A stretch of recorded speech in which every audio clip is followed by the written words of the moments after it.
양질의 상품을 착한 가격에 박시영TV.com.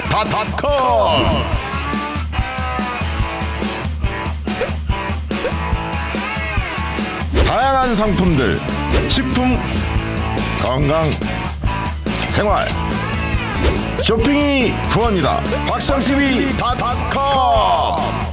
네, 반갑습니다. 박시영TV 906회 오늘 금요일 순서죠. B 상담소 시작하도록 하겠습니다. 네, 금요일에는 이 B 상담소 우리 김태형 수장님 모시고 진행을 하죠. 인사 한번 해주시죠. 네, 안녕하십니까. 네, 1부는 김태형 수장님과 함께 여러 현안들 그리고 국민 심리 살펴보는 시간 가지고요. 2부에는 박시동 그리고 이광수 고현주가 함께 경제 만화방 짚어보는 시간 같습니다. 자, 1부 시작해 보도록 하겠습니다.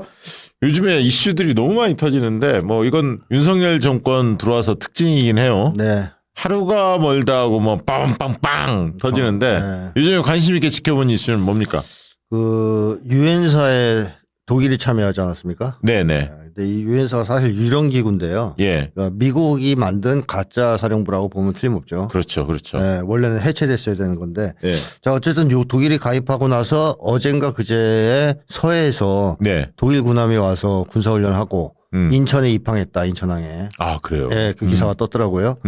뭐 그 기사에서도 지적하고 있지만 그게 사실 일본 때문에 하는 짓이다. 이렇게 보면 틀림없습니다. 왜 그렇습니까? 그러니까 일본을 사실 집어넣어야 되겠는 거예요. 미국 입장에서. 네. 한일 군사동맹을 완성하기 위해서 예. 유엔사에 넣어야 되는데 네. 일본부터 넣으면 네. 반발이 클 거 아닙니까? 아, 그 전범국이었던 독일을 먼저 넣고 우리하고 상관없는 독일을 먼저 넣고. 네, 물을 좀 탄 다음에 그다음에 일본 넣는 것이죠.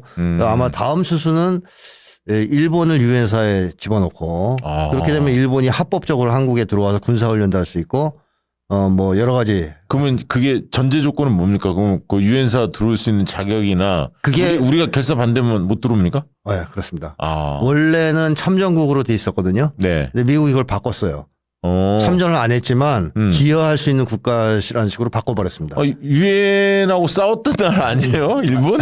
그렇습니다. 두드러 맞은 거잖아요. 네, 그렇죠. 참전군이 아니라. 네, 점령당했던 나라죠. 예, 회장국이죠. 네, 근데 그걸 바꿔가지고 미국이 일본이 들어올 수 있는 길을 열어놨어요. 독일하고. 독일도 참전국 아니지 않습니까? 그렇죠, 그렇죠. 그래서 이제 일본을 윤석열 정권 내에 이 문제를 마무리 지어서 한반도에 자기가 진출할 수 있는 길을 열려고 할 것이다. 참 최근에 그 CCTV 얘기도 나오던데 다 없어졌다면서요? 막. 네, 뭐 1,300개 가량의 CCTV를 일거에 철거했다. 그건 또 어떻게 봐야 합니까? 저는 뭐 크게 보면은 이게 뭔가 사고를 치기 위한 준비 작업 아니냐 이런 의심이 들거든요. 지금 이재명 대표께서 계엄령 얘기 좀 계속 하셨잖아요.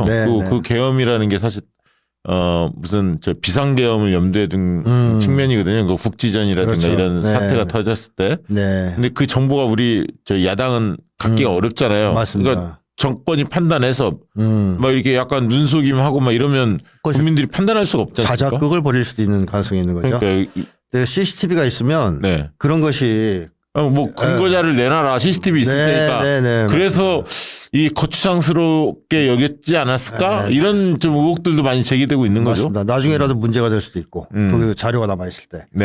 그래서 아예 뭔가 사고를 치기 전에 그런 걸 없앤 거 아니냐. 이거는 진짜 그 국정감사에서 이거 심각하게 좀 따져봐야 할 것 같은데요. 네. 명분은 뭐 중국산 부품이 들어가서 해킹당할 위험이 있어서 그랬다라는 건데 그렇다 하더라도 사실 그게 1,300개를 한꺼번에 다 빼는 게 아니고 그렇죠. 단계별로 순차적으로 하는 게 맞잖아요. 네, 상식적이죠. 그게. 군대니까 한 번에 다 빼는 게 이상하지 않습니까?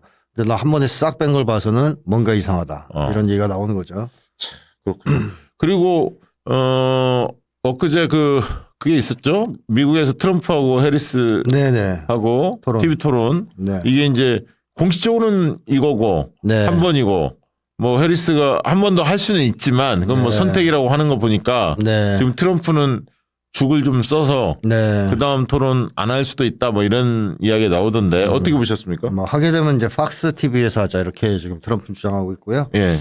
뭐 전반적인 평으로 봤을 때 해리스가 비교적 선방했다. 그렇게 평가 나오죠. 우려에도 불구하고 뭐 이렇게 이제 볼 수 있는데 그 이유는 해리스는 진짜 준비를 많이 했습니다. 그러니까 모든 일정을 다 취소하고 모의 토론 훈련을 엄청나게 했다고 그러지 않습니까? 네네네. 한 5일 정도. 네. 그러니까 피나는 훈련을 했어요. 근데 트럼프는 그 시간에 탱자탱자 돌아다니면서 자신 있으니까 하고 싶은 거 다 하다 보니까 오히려 토론에서 좀 밀리는, 그러니까 해리스가 약간 더 우세했다는 평가를 받는 상황인데 근데 대선에 그렇게 큰 영향을 줄 거라는 가능성 별로 없는 것 같습니다.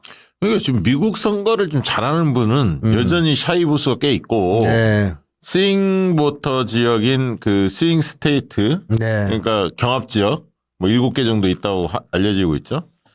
그 지역에서는 여전히 그 사실은 미국 선거를 아는 사람들 볼 때는 공화당이 유리한 상황이다. 트럼프가. 그 얘기는 하더라고요. 네. 그때 힐러리가 질 것을 정확하게 예측했던 그 선거 분석가도 똑같이 얘기했습니다. 트럼프가 이긴다.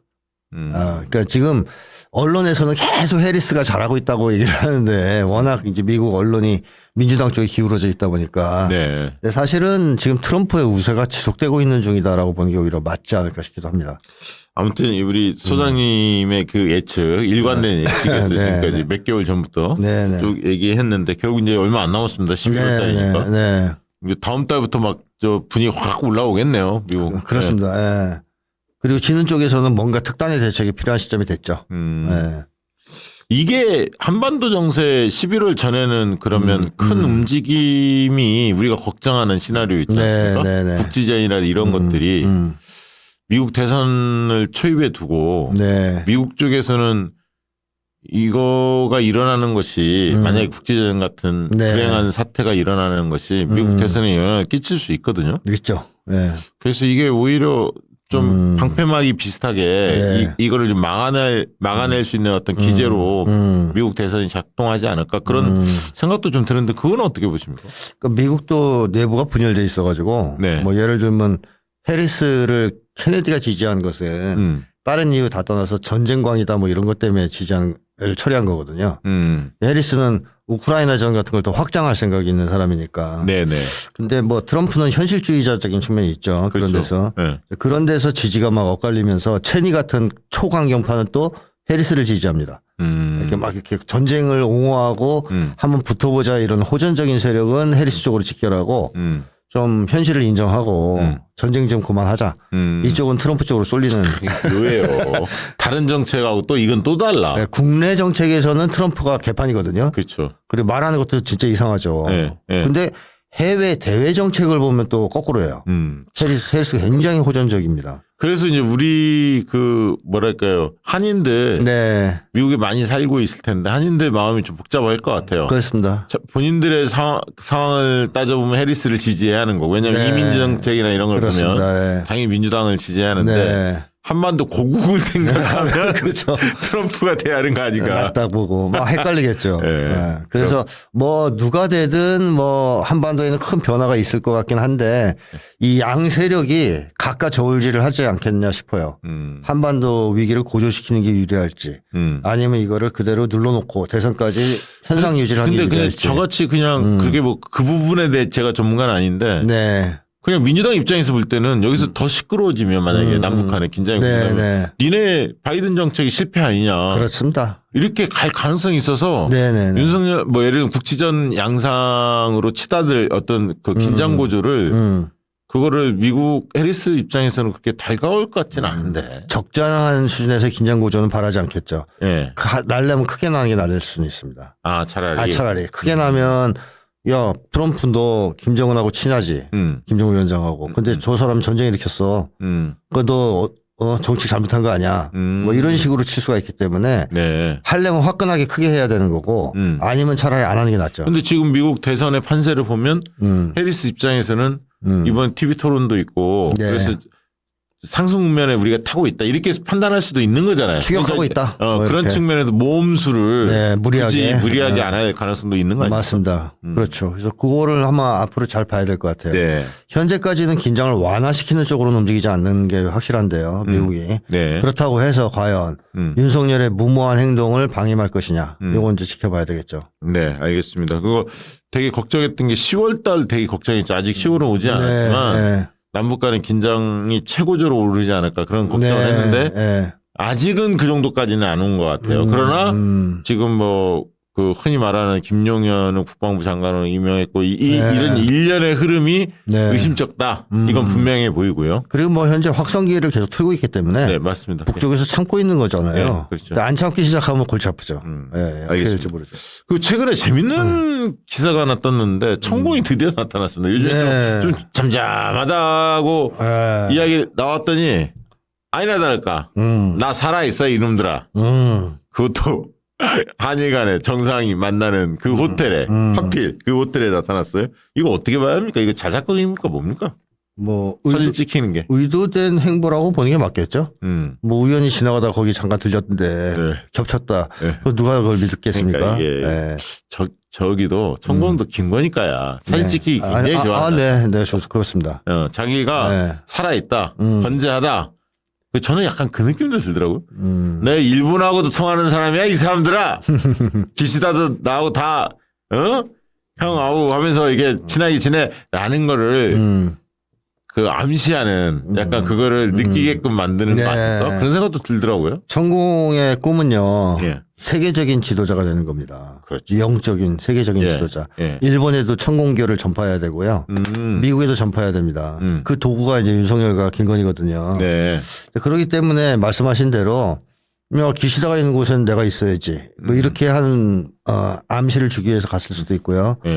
또 한 가지는 뭐 그런 것도 있을 수 있죠. 이제 인간 부적으로서 갔을 수도 있습니다. 인간 부적이요? 네, 윤석열 손에 왕자를 새겨야 되는데 기시다 회담해야 되니까 이제 윤석열이 이번에 또 뭐 손에다 새기긴 좀 그렇습니다. 그러니까 그러면 내가 가서 앉아 있을 테니까 안심하고 회담 잘해. 그래서 이런 이제 안심을 심리적으로 윤석열을 안정시켜주기 위한 인간 부적으로 거기 가서 앉아 있었을 수 있다. 그리고 최근에 또 아무튼 요즘에 희한한 일이 많이 나오는데 김건희가 갑자기 또 그 뭐 야간에 심야에 순찰을 한다. 이거 보통 대통령이 하는 행위 아닙니까? 그렇습니다. 뭐 마포대교 흔히 말하는 마포대교 가보면 이제 자살 방지하는 그런 문구들이 많이 써 있잖아요. 유명하잖아요. 거기서 자살하신 분들이 제법 있어서. 맞습니다. 근데 완전히 저거를 저 모습만 보면 대통령이야. 네, 대통령이죠. 사진도 아주 어떻게 봐야 합니까? 멋지게 잘 찍었습니다. 사진사 고용해가지고.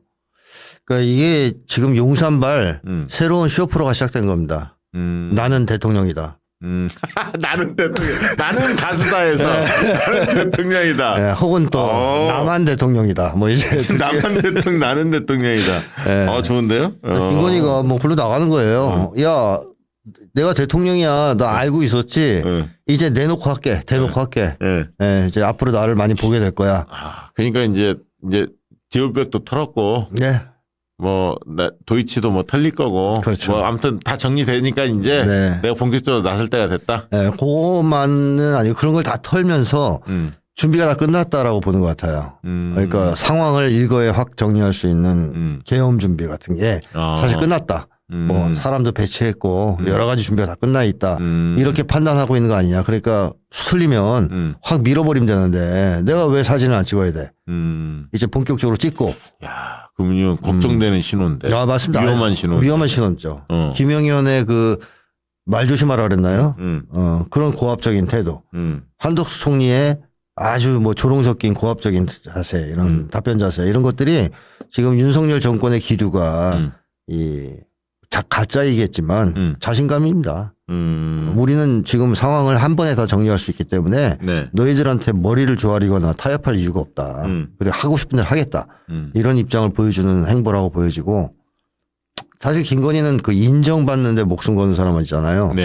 그래서 매 사진 찍어 올렸는데 국민들이 예쁘다는 소리를 안 하니까 얼마나 화가 나겠어요.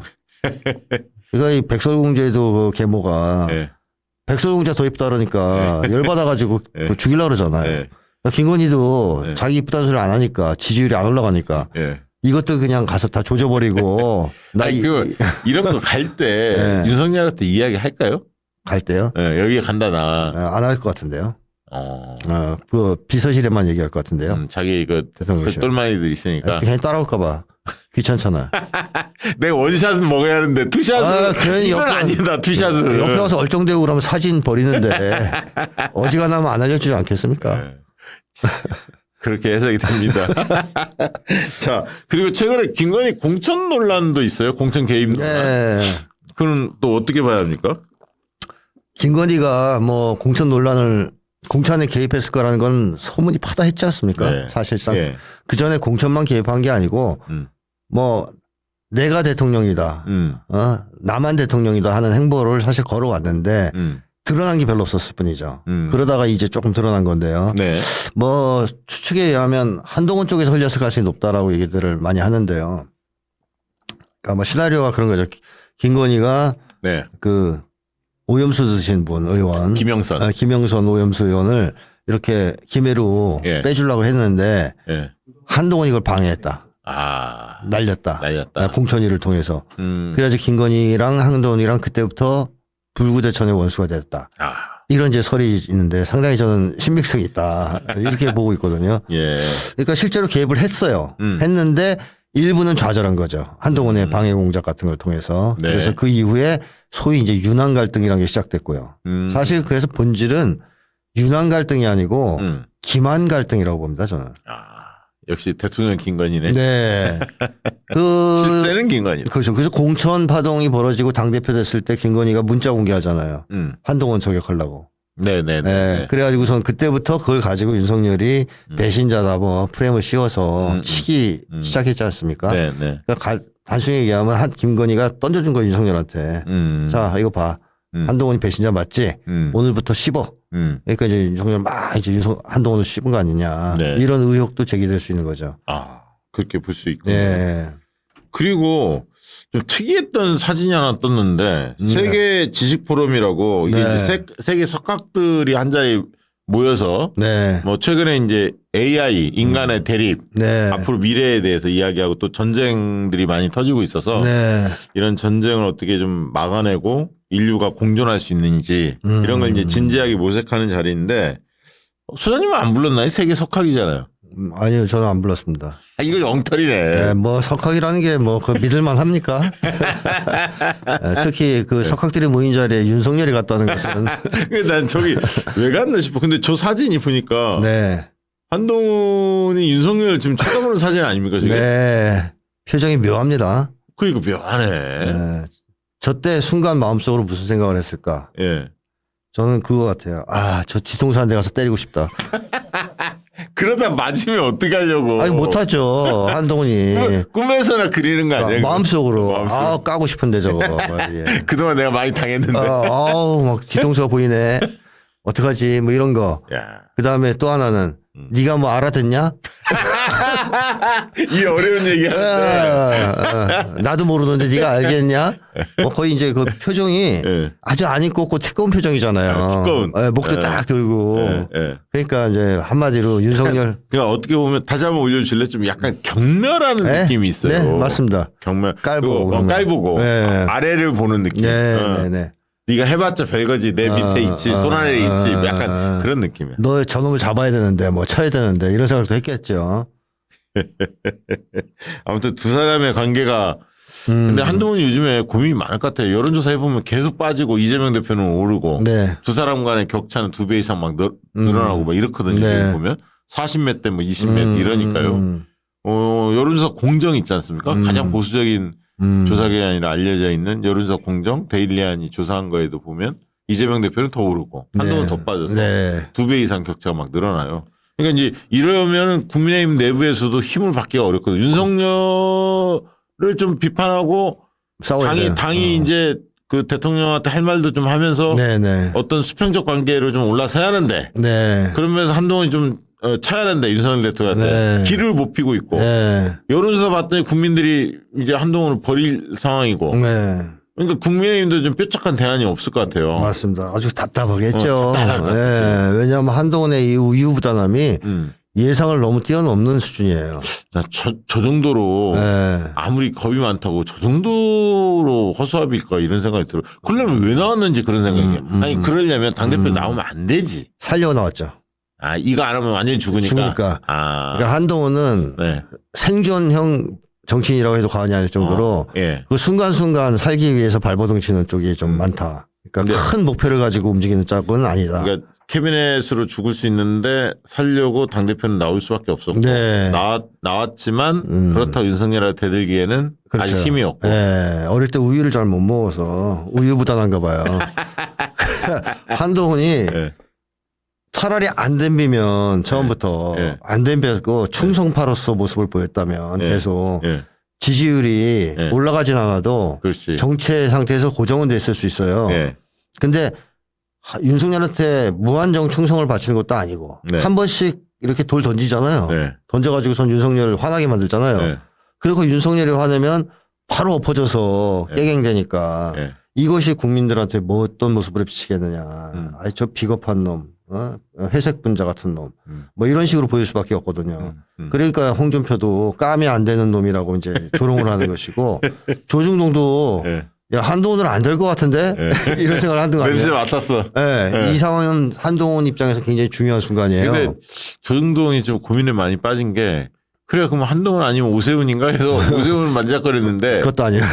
최근에 조사해봤더니 네. 한동훈이나 오세훈이나 이재명 대표한테 지기는 똑같이 져요. 네, 뭐 맞습니다. 최근에 그 시사저널 한국 평판 여론조사인가요? 거기 조사한 거 한국 여론 평판 연구소인가 아무튼 거기 조사한 걸 보면 54대 35 이재명 대 한동훈, 이재명 대 오세훈 똑같이 나왔거든요. 뭐 거박 개나 소나 뭐 비슷한 수준. 그러니까 이거 또 다시 반기문처럼 네. 제3의 후보. 이제는 국민의힘 내부는 없다. 이재명을 상대할 사람이. 이제는 데려오기도 힘들죠. 외부에서. 안 들어올 것 같아요. 네, 안 들어오죠. 그럴 것 같아. 옛날에 안철수처럼 네. 그런 사람은 없을 것 같아. 네. 그리고 강력한 리더가 필요한데 세력을 대표할 만한 검찰 집단 이후에 등장하기 좀 어렵습니다. 그거요. 거기가 이제 검찰 때문에 여기까지 왔는데 검찰에 힘입어서. 네. 근데 지금 국민의힘 내부에서 꼴통들이 너무 많잖아요. 네. 유튜브 막 이런 쪽이 강경 우파들이 그리고 친일 분색을 본격화하고 있고 이러니까 그쪽을 정리할 수 있는 힘이 있는 사람이 아니면 뭐 그렇습니다. 그 세력에 파묻혀서 갈 수밖에 없거든요. 그렇죠. 네. 그러면 흔히 말하는 중도 확장력을 뛸 수가 없어요. 없죠. 네, 맞습니다. 이거 필패야. 맞습니다. 그럼 그쪽과 싸워서 뭔가 정리를 해낼 수 있는 카리스마가 있어야 하는데 그게 외부 인사가 그게 가능할까? 그냥 저는 그냥 AI를 하나 후보를 내는 게 좋을 것 같아요. AI 후보. 좀 색다르죠. 네, 그러면 좀 중도 확장력이. 그 우리 이지은 위원장이 마포갑에 AI로 풀어보는 정치 토크를 우리 월요일 고정적으로 해요. 네. 훨씬 나. 국민의힘 있잖아요. 그 어떤 의원들보다 훨씬 합리적이야. 그러니까요. AI가 물어보면. 네네. 그러니까 AI 후보를 내면 오히려 승산이 있을 수도 있다. 물론 이제 선거법이 가능할지 모르겠습니다. 선거법. 야 그렇군요. 자 광고 하나 하고 추석 이야기 좀 들어가 보도록 하겠습니다. 오늘 광고는 캐라셀 네일입니다. 이런 분들 이 광고에 주목하셔야 합니다. 첫 번째는 이제 거뭇거뭇 손발톱이 이렇게 변색되는 분이 있고요. 그리고 거칠거칠 약해진 손발톱. 그리고 울퉁불퉁 파고드는 손발톱. 이것도 이제 과거에 발톱 때문에 고생을 많이 했었는데요. 저 같은 사람을 위해서 만든 이 제품입니다. 압도적으로 9년 연속 미국 판매 1위를 기록한 제품이 바로 캐라셀입니다. 손발톱 뭐 문제 있다면 무조건 캐라셀. 이걸 이제 미국 사람들이 찾는다는 건데요. 한국에서만 무려 150만 개가 지금까지 판매가 됐다고 하고요. 국내 임상으로 검증 특허받은 성분으로 만든 제품입니다. 아마존 판매 1위를 기록하고 있고요. 이제 문제성 손발톱에는 무조건 캐라셀을 쓰신다고 보시면 됩니다. 캐라셀 네일은 이 실리콘 팁이 있어서 누르지 마시고 이게 톡톡톡 그 문제성 손발톱에 발라주시고 쓱쓱 발라주시면 그 자체로 됩니다. 그러니까 제가 지금 손이 약간 울퉁불퉁한데 그 자체로 톡톡톡 하고 이렇게 쓱쓱 문지르면 끝입니다. 10분 정도가 이게 지나면 흡수가 된다고 그래요. 그러니까 지금 이제 발라놨으니까 가만히 10분 정도 놔두시면 케어가 되는 겁니다. 특히 이제 사랑하는 부모님 돈 아끼신다고 더 관리를 못 받고 계시죠? 이런 분들 많이 계실 텐데 이럴 때 사랑하는 분들께 캐라셀 네일로 건강한 손발톱을 선물해 주시기 바랍니다. 지금 더보기 링크에서 구매 후 배송 메시지에 박시영TV 이렇게 입력을 해주시면 9월 말일까지 30일까지 캐라셀 풋크림도 있어요. 그 풋크림을 선물로 증정해 드립니다. 이제 파고드는 문제성, 발톱, 순발톱 가지신 분들, 그리고 두꺼워진 분들, 거칠거칠 약해진 분들, 아니면 이렇게 갈라진 분들, 뭐가 이렇게 좀 갈라진, 손톱이 좀 갈라진 느낌이 있거든요. 그런 분들, 변색되는 분들 모두 캐라셀 네일로 케어 받으시기 바랍니다. 고맙습니다. 자, 이어가 보도록 하겠습니다. 이제 조만간 다음 주 추석입니다. 네. 명절이죠. 네. 야, 어떻게 개인적으로 보내십니까? 가족과 함께 보내시나요? 그렇죠. 뭐 가족과 함께 보내는 건 보내는 건데 저는 지금 추석만 기다리고 있어요. 왜요? 윤석열 때문에 제가 너무 과로하고 있지 않습니까? 좀 쉬려고? 좀 쉬어야 됩니다. 윤석열 얼굴도 좀 안 보고 얘기도 안 듣고 그냥 파묻혀서 독서하고 휴식하고 그런 시간으로 보내려고 지금 기다리고 있습니다. 사람들이 그런 얘기 하죠. 휴대폰 며칠 안 보면 마음이 편해지고 세상 뭐랄까 일어나는 일 신경 안 쓰면 근데 우리가 그렇게 또 살 수가 있나? 그렇죠. 밖에 나오게 되니까. 사회적 동물이고 또 깨어있는 시민들이 세상 문제에 이렇게 돌아가는 거 관심 가지고 참여해야 그나마 지금 우리가 살 수 있는 거지. 여러분들이 뭐 손 놓고 다 속세 떠나서 저기 산속으로 들어가시면 큰일 납니다 이거 진짜. 이번에는 또 아마 익히도 힘들 거예요. 추석 인사를 김건희랑 같이 한대잖아요. 그 영상 띄웠더라고. 띄운다고 하더라고. 한복 입고. 야 진짜 뻔뻔해. 그러니까 국민들 추석 연휴를 망치겠다고 아주 작정을 했어요. 아유 참 진짜 머리에 뭐가 들어있는지. 아유 참.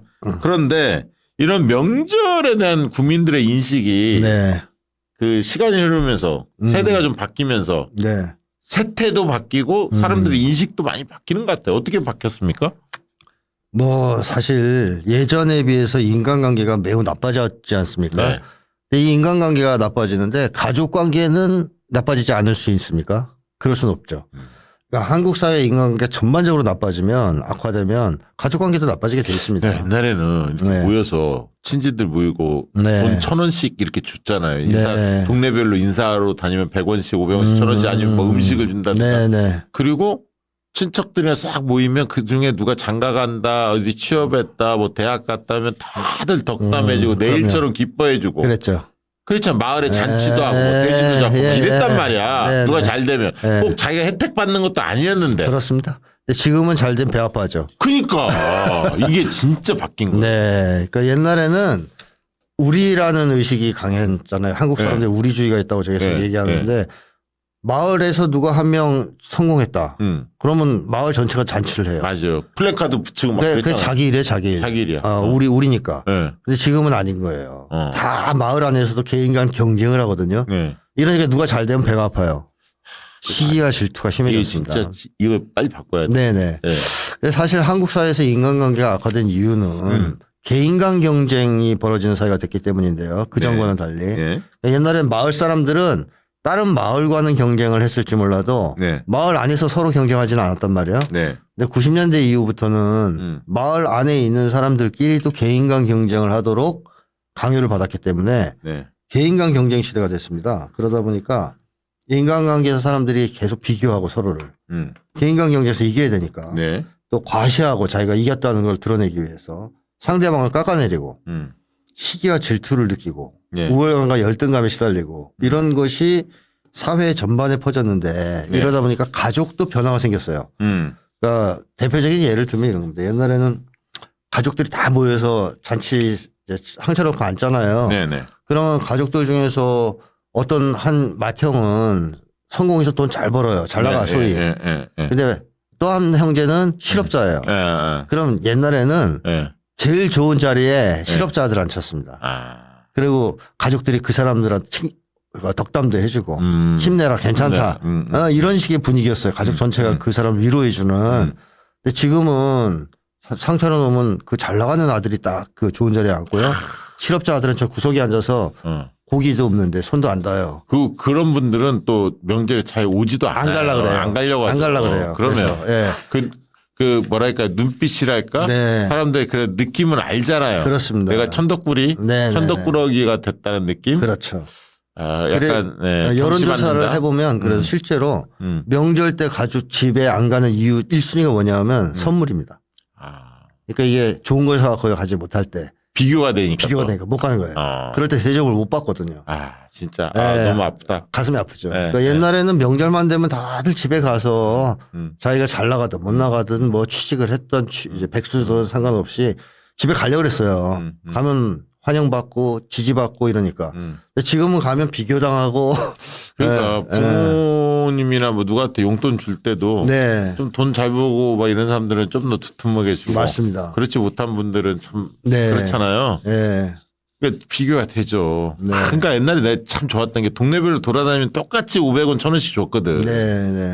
그러니까 다 돌아다니는 거 아이들 한 10명씩 5명씩 모든 집을. 그러니까 이게 똑같은 거니까 모든 아이들 같이 해주니까 그런 게 없었거든. 맞습니다.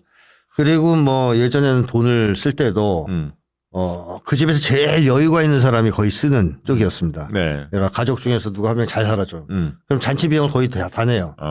근데 거기에 대해서 잘난 체도 안 하고 당연히 해야 될 일이라고 생각하고 자기가 여유가 있으니까 나머지 사람들도 고마워만 했지 열등감을 느끼고 그러진 않았거든요. 근데 지금은 그렇지 않거든요. 그래서 더치페이 해버리죠. 그러면 진짜 안 되지. 원래는 안 되죠. 그러면 힘들게 사는 사람도 어떻게 부담스럽죠. 그럼 안 가죠. 그러니까 안 가는 거죠. 안 가는 겁니다. 그리고 내는 사람이 이제 많이 혼자 냈다 그러면 잘난 체거든요. 그러니까 그런 경제적 문제 현실적으로 존재하는 것 같아요. 그래서 저는 인간관계 악화를 막으려면 개인 간 경쟁을 통해서 생존하는 사회. 늘 이야기하시는 거예요. 개인 간 경쟁을 통해서 개인 간 서열 경쟁을 하는 사회. 이걸 바꿔야 됩니다. 반드시. 바꾸지 않으면 인간관계가 좋아질 수가 없고요. 가족관계도 좋아질 수 없습니다. 그래서 명절이 옛날 같지 않은 거죠. 이제는. 그리고 또 명절 때 싸우는 일도 많잖아요. 그렇습니다. 많이 싸우죠. 그러니까 정치적인 부분 때문에 싸우는 경우도 가끔 있고. 그러니까 말을 안 해. 정치 이야기도 과거에 비해서 많이 실종됐어요. 명절 때 거의 그런 얘기 잘 안 하거든. 서로 조금 조심한 게 있어요. 싸움이 크게 나니까. 그러니까 세대 간의 갈등이 있는 거잖아요. 특히 어르신들하고 뭐 40, 50대하고 갈등이 현실적으로 존재하니까. 그래서 이제 근데 요즘에는 이번에는 어르신들이 할 얘기가 별로 없을 것 같아요. 윤석열이 워낙 개판을 져갖고 김건희하고 쌍으로 저렇게 하니까. 그렇긴 하죠. 그래도 뭐 고집을 부리실 수는 있는데 어쨌든 가족 간의 이 관계가 그 윤석열 때문에 악화된 거라고 보기엔 좀 어려워요. 그치. 제가 볼 때는. 가족 관계가 원래 화목했으면 윤석열이 아무리 개판을 쳐도 이렇게까지 나빠지지는 않습니다. 그리고 서서히 악화되는 과정에 그 싸움의 촉매제가 되는 게 바로 이제 윤석열이 이제 정치를 잘 못하는 거 이런 게 촉매제가 되는 거죠. 그래서 명절 때 많이 싸웠다 그러면 평소에 안 좋았던 겁니다. 명절 그 자체만으로 이렇게 싸운 일은 많지 않아요. 그리고 이제 그런 얘기도 생기잖아요. 사실은 아니 뭐 그 가족 그 핵가족화가 돼서 가족끼리는 그나마 이제 모이는데 친척 개념 이게 희박해졌잖아요. 그렇죠. 오히려 주변에 사는 이웃이 더 낫다는 이야기도 많이 나오지 않습니까? 친지들 같이 모이는 풍습이 많이 없어졌잖아요. 근데 요즘에 이웃도 없잖아요. 그렇지. 가까운 이웃도 없습니다. 이웃에 누가 사는지도 모르고. 그래서 거의 이제 핵가족화 됐을 때 핵가족끼리는 사이가 좋거든요. 그것도 아니에요. 핵가족도 사이가 안 좋아요. 좋은 집안은 되게 그럴 때 뭐 여행을 간다든가 어디 성묘를 갔다 여행을 간다든가 고향 갔다 바로 여행을 이렇게 하잖아요. 가족끼리만 움직이는 이런 맞습니다. 패턴은 조금 있죠. 지금. 있죠. 그러니까 차라리 친척들한테 들볶이느니 우리끼리 놀러 나가자. 그게 있더라고. 그리고 점점 이게 줄어드는 거죠. 공동체가. 그렇죠. 모이는 단위가 줄어든 거야. 게다가 핵가족도 사이가 안 좋은 집안이 너무 많습니다. 지금은. 그래서 오늘날에는 군중성의 고독이 아니고 가족 속의 고독을 느끼는 시대가 된 것 같습니다. 가족 속의 고독. 가족은 있지만 고독한 사람들이 너무 많아요. 그렇군요. 자, 그리고 이 의료 대란에 대한 이야기가 나오면 그 어떻게 좀 그 꺼내는 게 좋을까요? 이야기를. 이거는 윤석열 욕을 안 할 수가 없죠. 사실. 당연히 그렇게 될 건데 또 우리 한국인들의 특징이 아무리 가족 관계가 악화되고 뭐 친구 관계가 악화돼도 모임은 정책이란다는 특징이 있지 않습니까? 이게 뭐 그래서 옛날에 미국 정보 기관에서 세계에서 가장 정치적인 민족이라고까지 이렇게 표현했던 적이 있습니다. 한국 사람들이 이렇게 정치에 관심이 많은 이유는 공동체에 관심이 많기 때문이에요. 사실 자기 개인에게만 관심이 있는 사람들은 정치에 관심 별로 없습니다. 근데 공동체에 관심이 있을 때 정치에도 관심이 가는 거거든요. 네. 그래서 한국 사람들은 우리주의가 강하고 공동체에 대한 관심이 많기 때문에 정치 얘기가 많이 나오죠. 가족 모임에서도. 그런데 그 중에서 단연 첫 번째 화두는 아마 의료 대란이 되지 않겠느냐 이번에. 왜냐하면 모여서 먹다가 체하기만 해도 당장 문제가 되는 거 아닙니까? 그리고 지금 코로나도 확산 추세인데 예, 그런 여러 가지 이유 때문에 아마 그 얘기가 나올 거고 여기에 대해서는 나이 드신 어른들도 윤석열을 옹호하기는 좀 어려울 것이다. 예, 그래서 노인 지지율이 좀 빠졌어요. 아, 빠졌어요. 실제로 빠졌어요. 70대가 확 빠졌어요. 네. 근데 진짜 이번에 상 차리는 것 자체를 축소할 것 같아. 많이 안 먹을 것 같아. 사람들이 걱정돼서. 원래 이제 명절 때는 고기도 먹고 뭐 이것저것 많이 먹자. 간식도 많이 먹잖아요. 약간 과식하죠. 과식하죠 사실. 근데 이번에는 네, 조심조심할 겁니다. 먹자마자 바로 운동하고 먹고 소화제 먹고 막 이런 상황. 심지어 오지 말라고 하는 부모님들도 많다 그럽니다. 왔다가 괜히 여기서 아프면 여기 응급실은 더 심각한데 서울보다. 그렇죠. 오지 마라 그냥 이런 분들도 있다고 합니다. 참. 이재명 대표를 악마하는 사람들 거기에 또 그 사로잡힌 사람들도 일부 있지 않습니까? 네, 꽤 있죠. 그 사람들이 또 입을 막 열 가능성이 많잖아요. 그러면서 막 뭐라고 또 떠들 거 아닙니까? 이럴 때 어떻게 받아치는 게 효과적일까요? 이런 사람들은 논쟁 한두 번 통해서 자기가 졌다 그래서 입장을 바꾸진 않아요. 이미 확고하게 굳어진 태도를 갖고 있는 사람들이에요. 그러니까 어지간해서는 못 바꾼다고 생각하셔야 됩니다. 그러니까 목표를 크게 가지고 이 사람의 생각을 이번 기회에 내가 좀 바꿔보겠다 하면 싸움 나요. 너무 과도하게 의욕을 내다가 그러니까 그런 목표는 가지면 안 되고 입장은 못 바꾼다. 다만 내가 평정심을 잃어서 스트레스를 받고 분노하는 것 정도는 막아야 되고 그다음에 조금 더 나아가면 그 사람이 조금은 회의하게 만들 필요가 있다. 이 정도를 목표를 가져야 될 것 같거든요. 그래서 저는 이재명 대표 악마하면 이재명 또 지지하시는 분들은 화가 납니다. 그래가지고 뭐 옛날에 지지자들끼리 주먹 다짐하고 그런 일 많았어요. 특히 술 먹다가 친구끼리 싸우기도 그러지 않습니까? 그 명절 때 그럴 수 있어요. 네네네. 그래서 최대한 냉정하고 침착한 태도를 가져야 된다. 저도 그 생각 드는 게 우리가 우리 진영에 있는 분들이 오히려 이번 명절은 차분하게 갈 필요가 있다. 왜냐하면 저쪽 애들이 지금 안 풀리잖아. 그렇죠. 대통령이 개판이고 국민의힘도 지지를 못 받고 이런 그건 알거든. 주변 여론도 그렇고 여론조사 결과들이 많이 나오고 선거도 대패했잖아. 총선에서. 그러니까 오히려 윤석열 쪽에서 지지했던 사람들이 할 말 없어서 입을 다무는 사람이 한편은 있고 한편은 독이 올라 있을 거야. 시비 걸려고. 그런데 지금 차기 대선 조사에도 이재명 대표가 압도하거든. 민주당이 압도한단 말이에요. 그렇습니다. 그러니까 조금 여유 있게 받아쳐도 될 것 같아. 그래서 저는 냉정하고 침착하게 대응할 필요가 있고 그러면서 뭘 중점에 둬야 되냐면 막 악마하는 얘기를 하면 그건 사실이 아니다. 확인해 보시라. 잘못 알고 계시네요. 팩트를 몇 가지 딱딱 짚어줘야 하는군요. 그러니까 그걸 반박도 그렇게 세게 할 필요 없어요. 구질구질하게. 어차피 안 들어. 안 들으니까 그걸 열심히 설명한다고 그 자리에서 생각을 바꿀 리가 없어요. 그러니까 그건 사실이 아니다. 잘못 알고 계시네. 그래서 정확한 팩트에 기초해서 얘기를 하셔야 된다. 이재명 악마하는 건 좋은데 정확한 팩트에 기초하시라. 이러면서 계속 사실이 아니라는 걸 부각시킬 필요가 있고 또 하나는 나는 동의하지 않는다. 당신은 그렇게 생각할지 모르지만 계속 그 얘기를 해야 돼요. 나는 동의하지 않는다. 당신 그 얘기에 난 동의하지 않는다. 의사를 분명하게 그 얘기를 밝혀야 한다는 팩트가 아니다. 나는 동의하지 않는다. 그러니까 이제 너 입만 아프다. 떠들어봐야. 이걸 침착하게 하면 화를 못 내요. 잘. 그렇잖아요. 팩트 아니라 확인해 보시라는데. 그리고 나는 동의 안 한다는데 어쩔 거예요. 그래서 이런 식으로 가고 또 하나는 이재명 대표의 정책 중에서 하나를 외우세요. 필살기로. 딱 하나 찍어서. 뭐 예를 들면 기본소득이면 기본소득 위해서 자기 논리를 충분히 만들란 말이에요. 반박 들어와도 이길 수 있는. 나는 지역화폐나 이런 거는 정말 그거는 검증된 데이터가 있거든요. 그 지역화폐로 해서 지역 상권이 살아나고 이런 게 있거든요. 그럼 분명히 그 가족 친지들이 모이면 자영업 하는 사람들이 끼어 있기 마련이에요. 그렇지 않습니까? 그럼 자영업 한 사람들은 지역화폐 중요성을 안단 말이야. 그러면 그거는 맞장구를 쳐준다고. 맞아. 그런 거 해야지. 근데 현 정권이 지역화폐 예산을 다 씨를 말렸거든. 그럼 이거 늘리자고 계속 주장하는 게 민주당 아닙니까? 그런 게 통할 것 같아요. 네, 그래서 이재명 대표 정책이나 주장 중에서 하나 정도만 찍어서 자기가 충분히 준비를 하고 그렇지. 그거를 아주 실제에 맞게 잘 푸는 거예요. 그렇지. 그 데이터가 있습니다. 몇 프로 올랐고 막 이런 거. 상권 분석한 거. 아주 구체적인 데이터를 제시하면 더 좋죠. 그렇죠. 그렇죠. 그리고 그 얘기만 하는 거예요. 네네. 저 명절 내내. 그러니까 정책 여러 가지 얘기하고 뭐 이재명 대표가 살아온 인생 이런 거 다 할 필요 없어요. 그렇지. 그게 어차피 통하지도 않습니다. 그 짧은 시간에. 딱 하나. 좋은 정책만 홍보하는 겁니다. 그러니까 유능하다. 그래서 서민들 우리 민생을 챙길 사람은 그 능력이 있어야지 않냐. 지금 윤석열 봐라. 이렇게 얘기하면서 이재명 대표는 그런 걸 성남시장 경기지사 하면서 그렇게 해와서 그 지역의 상권을 살렸다. 자영업자들을. 그거를 데이터를 가지고. 나는 이 정책이 너무 좋더라. 촥 얘기하는 거예요. 반박하면 또 반박. 그건 이제 논쟁을 좀 할 수 있죠. 화를 내지 않고. 네. 그래서 그거를 일관성 있게 선전해서 그 사람이 나중에 갈 때쯤 외우게 해야 돼. 자, 시험 본다. 아니, 자기도 모르게 내내 들었으니까 명절 때. 그리고 어르신들을 뭐 설득할 수 있는 방법이 특별히 있을까요? 어르신들도 입장이 잘 안 바뀌어요.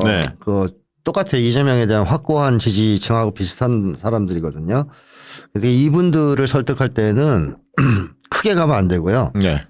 세밀하게 가야 됩니다. 그러니까 구체적인 예를 들어가지고 윤석열이 한 지시, 당신의 삶에 어떻게 파괴했는가, 어떻게 해를 끼쳤는가, 의료대란 같은 거 예를 든다든가 또는 친일 외교 같은 거 혹시 반일 감정이 있으신 어른들이라면 그런 걸 예를 들어서 구체적으로 자기 삶에 해를 끼친 측면, 국가에 해를 끼친 측면을 얘기해야 조금이라도 먹힙니다. 그래서 이분들이 사실은 공포형 보수다 제가 그런 얘기를 자꾸 했는데요. 어지간해서는 이게 안 바뀌는 사람들이거든요. 그 정치적 입장이. 근데 뭐에는 좀 민감하냐면 노인들이 자기한테 잘해주는 거하고 자기들을 좀 경원시한다 할까요? 소외시킨다 할까요? 이건 되게 예민해요. 그러니까 노인들이 그 다단계에 제일 취약하지 않습니까? 네네네. 그럼 친절하게 해주면 굉장히 약해요. 그러면 이럴 때 좀 마사지도 하고 맞아요. 이게 친밀감 있게 하는 게 좋겠다. 그렇죠. 그렇게 하면서 논리로 꼭 하려고 하지 말고 그러면서 구체적인 사안. 아유 아프시면 이제 어떻게 해요? 병원 가시면 응급치료가 응급실이 엉망인데. 그렇지. 참 윤석열 때문에 어르신이 힘드시겠어. 이런 식으로 그렇지. 구체적인 생활과 연관시켜서 윤석열의 죄행을 이렇게 얘기를 해주는 게 좋다. 그래서 잘해줘야 돼요. 냉담하게 하면 안 돼요. 윤석열 지지한다고 막 째려보고 그러면 어른들 굉장히 싸가지 없다 그러지. 그리고 그 소외감 느낀다. 그래서 어른들은 품어주면서 조금씩 작은 걸 가지고 설득을 해야 그나마 조금 먹힌다. 그래서 이재명 대표가 예전에 성남시장 할 때 그 지역에 있던 친정부 계열의 노인들을 잘 챙겼잖아요. 그분들이 이재명 지지로 돌아선 사례가 있어요. 그렇군요. 그러니까 그 노인들은 결국 그게 잘해주는 사람, 친절하게, 세심하게 이런 마음을 좀 여는 경향이 있죠. 주옥 같은 말씀입니다. 자, 이번 명절 굉장히 중요하죠. 특히 이제 아까 남북 간의 관계가 어떻게 앞으로 걱정되는 측면이 우리가 많이 있기 때문에 긴장하고 있어야 할 것 같고요. 이제 그런 어떤 움직임이 있으면 부모님들 그리고 가족들 간에 이야기도 좀 많이 나눠야 할 것 같습니다. 자, 저희가 이제 의욕적으로 준비한 코너가 하나 있는데 정치 비화 그땐 왜라는 코너가 우리가 이제 금요일 날 이 방송이 나가니까 내일 토요일 날 2시에 최초로 업로드 됩니다. 혈안들을 다루는 코너는 유튜브에 굉장히 많잖아요.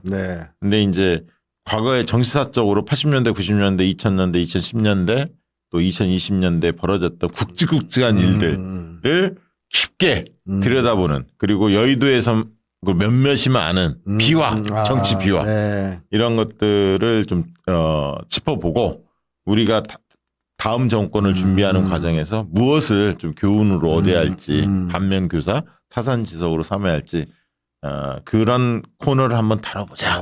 그래서 저하고 최강욱 MBC 장인수 기자 3인이 결합을 해서 3인이 또 각자 유튜브를 운영하고 있기 때문에 새 유튜브에서 내일 2시 토요일 날 2시에 이게 첫 번째 업로드 되고 첫 번째는 2012년 문재인 대통령이 왜 집권에 실패했냐 원인이 뭐냐 2017년에는 어떻게 집권에 성공했는지 물론 탄핵도 있었지만 어떻게 문재인 대통령을 준비했던 팀들이 무엇을 준비했고 무엇을 고민했고 전략을 어떻게 세워갔는지 그리고 양경찰에 대한 이야기도 좀 나눠보고요. 네. 그리고 마지막으로 월요일 날 2시에는 97년 DJ 최초의 수평적 정권 개최가 어떤 과정을 통해서 달성했는지를 다뤄봅니다. 그래서 토요일, 일요일, 월요일 시리즈로 2시에 업로드됩니다. 정치비와 그땐 왜. 이번 추석 명절은 정치비와 그땐 왜와 함께 보내시면 좋을 것 같고요. 추석 마치고 그 뒤로는 2002년 노무현 대통령 당선 과정, 2022년 이재명 대표의 대선 아쉬운 실패의 과정이 있었는데 거기서 우리는 무엇을 얻어야 할지 짚어보고요. 그 이후에도 주요한 이슈들을 쭉 다뤄볼 겁니다. 예를 들면 노무현 대통령 왜 집권하자마자 검사와의 대화를 시작했을까 이런 등등 뭐 다양한 여러분들이 알고 싶은 거를 속 시원하게 파헤치는 그런 방송이 될 것 같습니다. 많은 분들 기대해 주시면 좋을 것 같고요. 오늘 1부 방송은 이렇게 마치고요. 2부 경제 만화방 코너에서 다시 뵙도록 하겠습니다. 그땐 왜 정치비와 예고편 잠깐 보시도록 하겠습니다. 고맙습니다. 정치비와 그땐 왜. 또 나라 걱정하시는 분이 굉장히 많으시지만 모두가 오늘 벌어진 현안만 얘기해요. 시국지간 대한민국 정치사적인 의미가 있는 사건들이 굉장히 많죠. 3사 공동방송이잖아요. 3사 공동. 3사 저널리스트 최강욱 TV, 박시현 TV.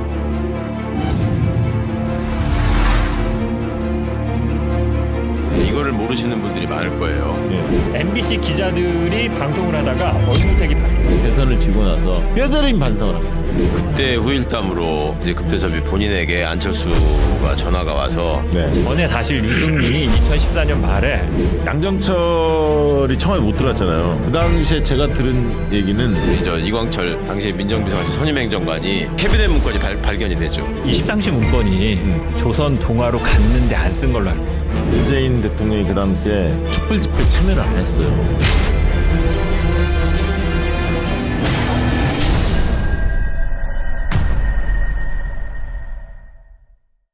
자, 이제 그야말로 추석이 며칠 안 남았습니다. 추석하면 설렙니다. 설레요? 왜냐하면 원래 제가 이제 태어나기를 추석 전날 태어났거든요. 음력으로 하자면. 네, 그래 양력으로 생일을 바꿨지만 늘 그때 전날 태어나면 그렇지 않습니까? 집안에서 야 내일 먹어.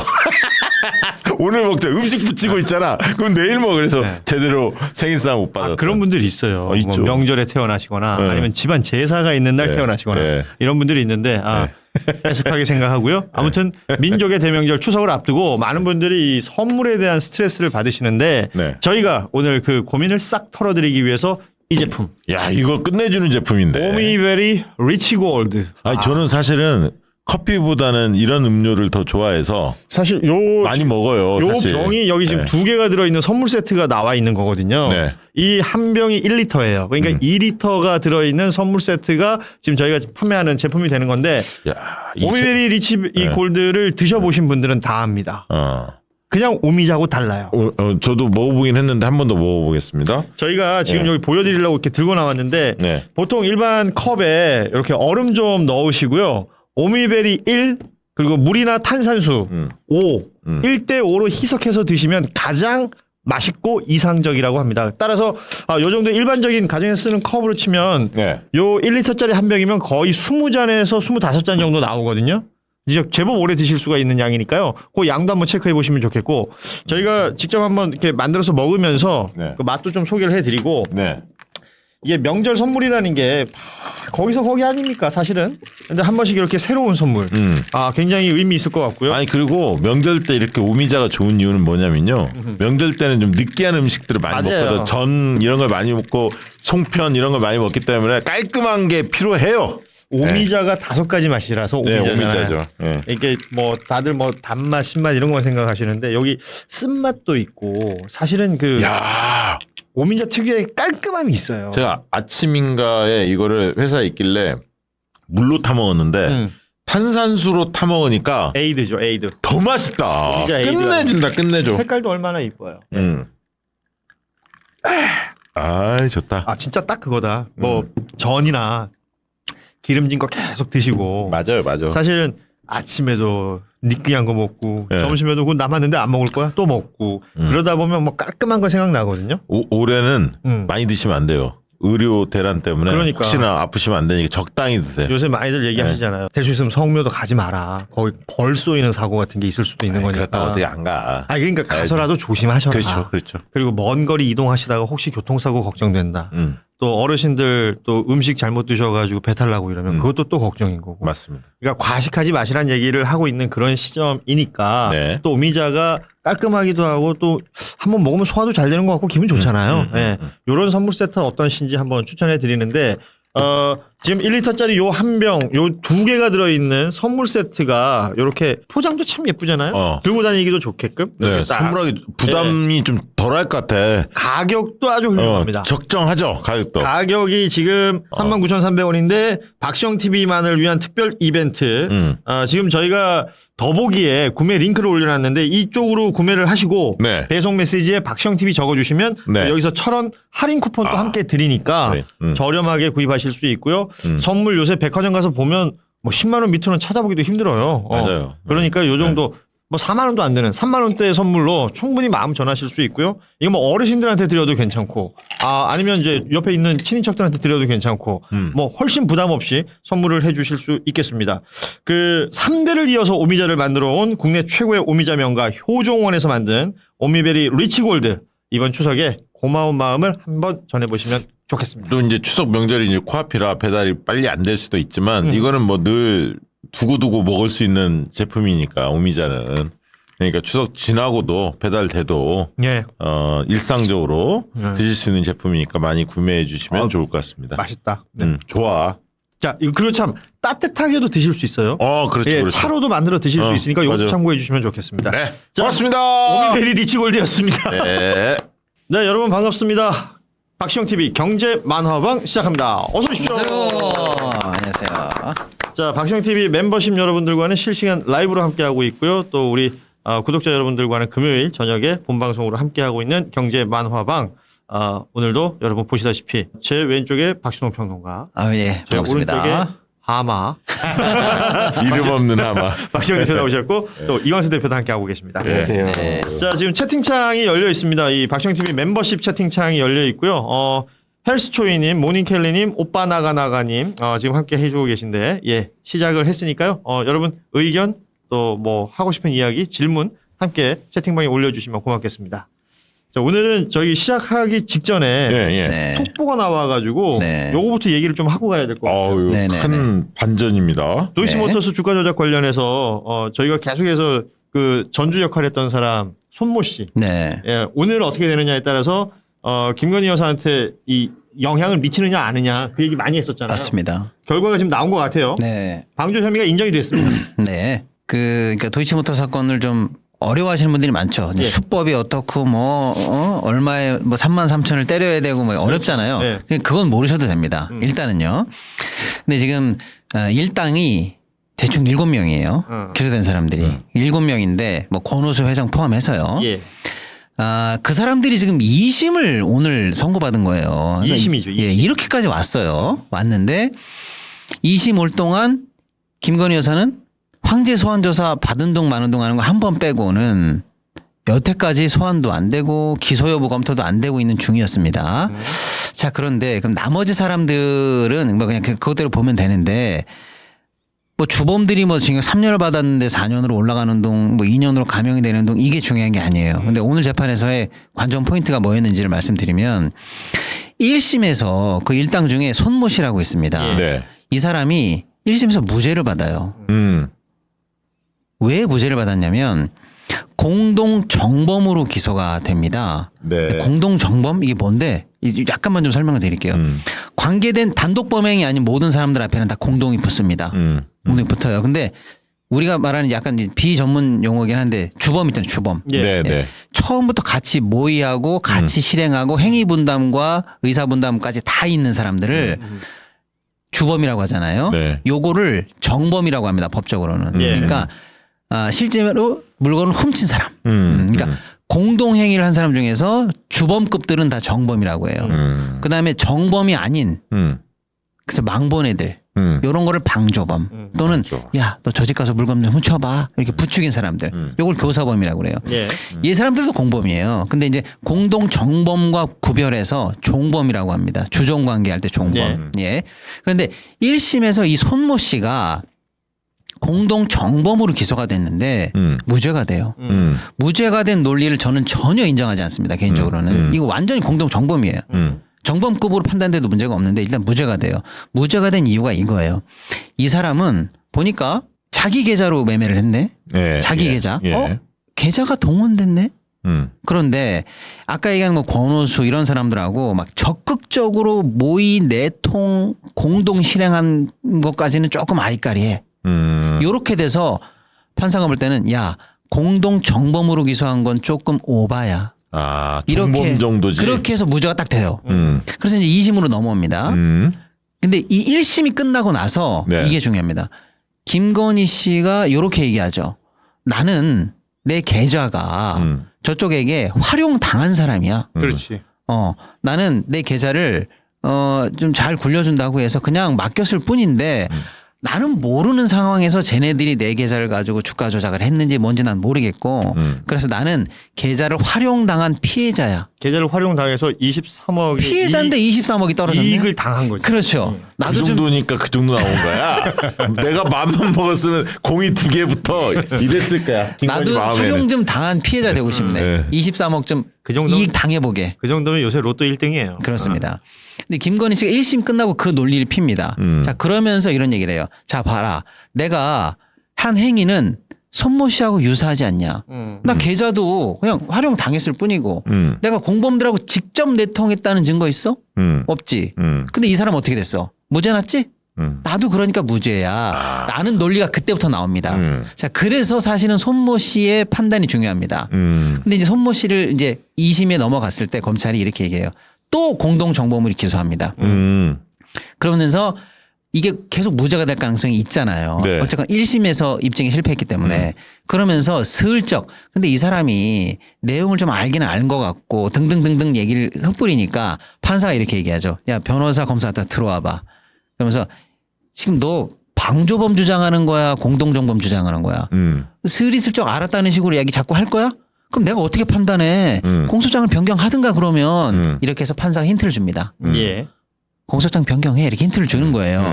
그래서 실제로 공소장이 바뀝니다.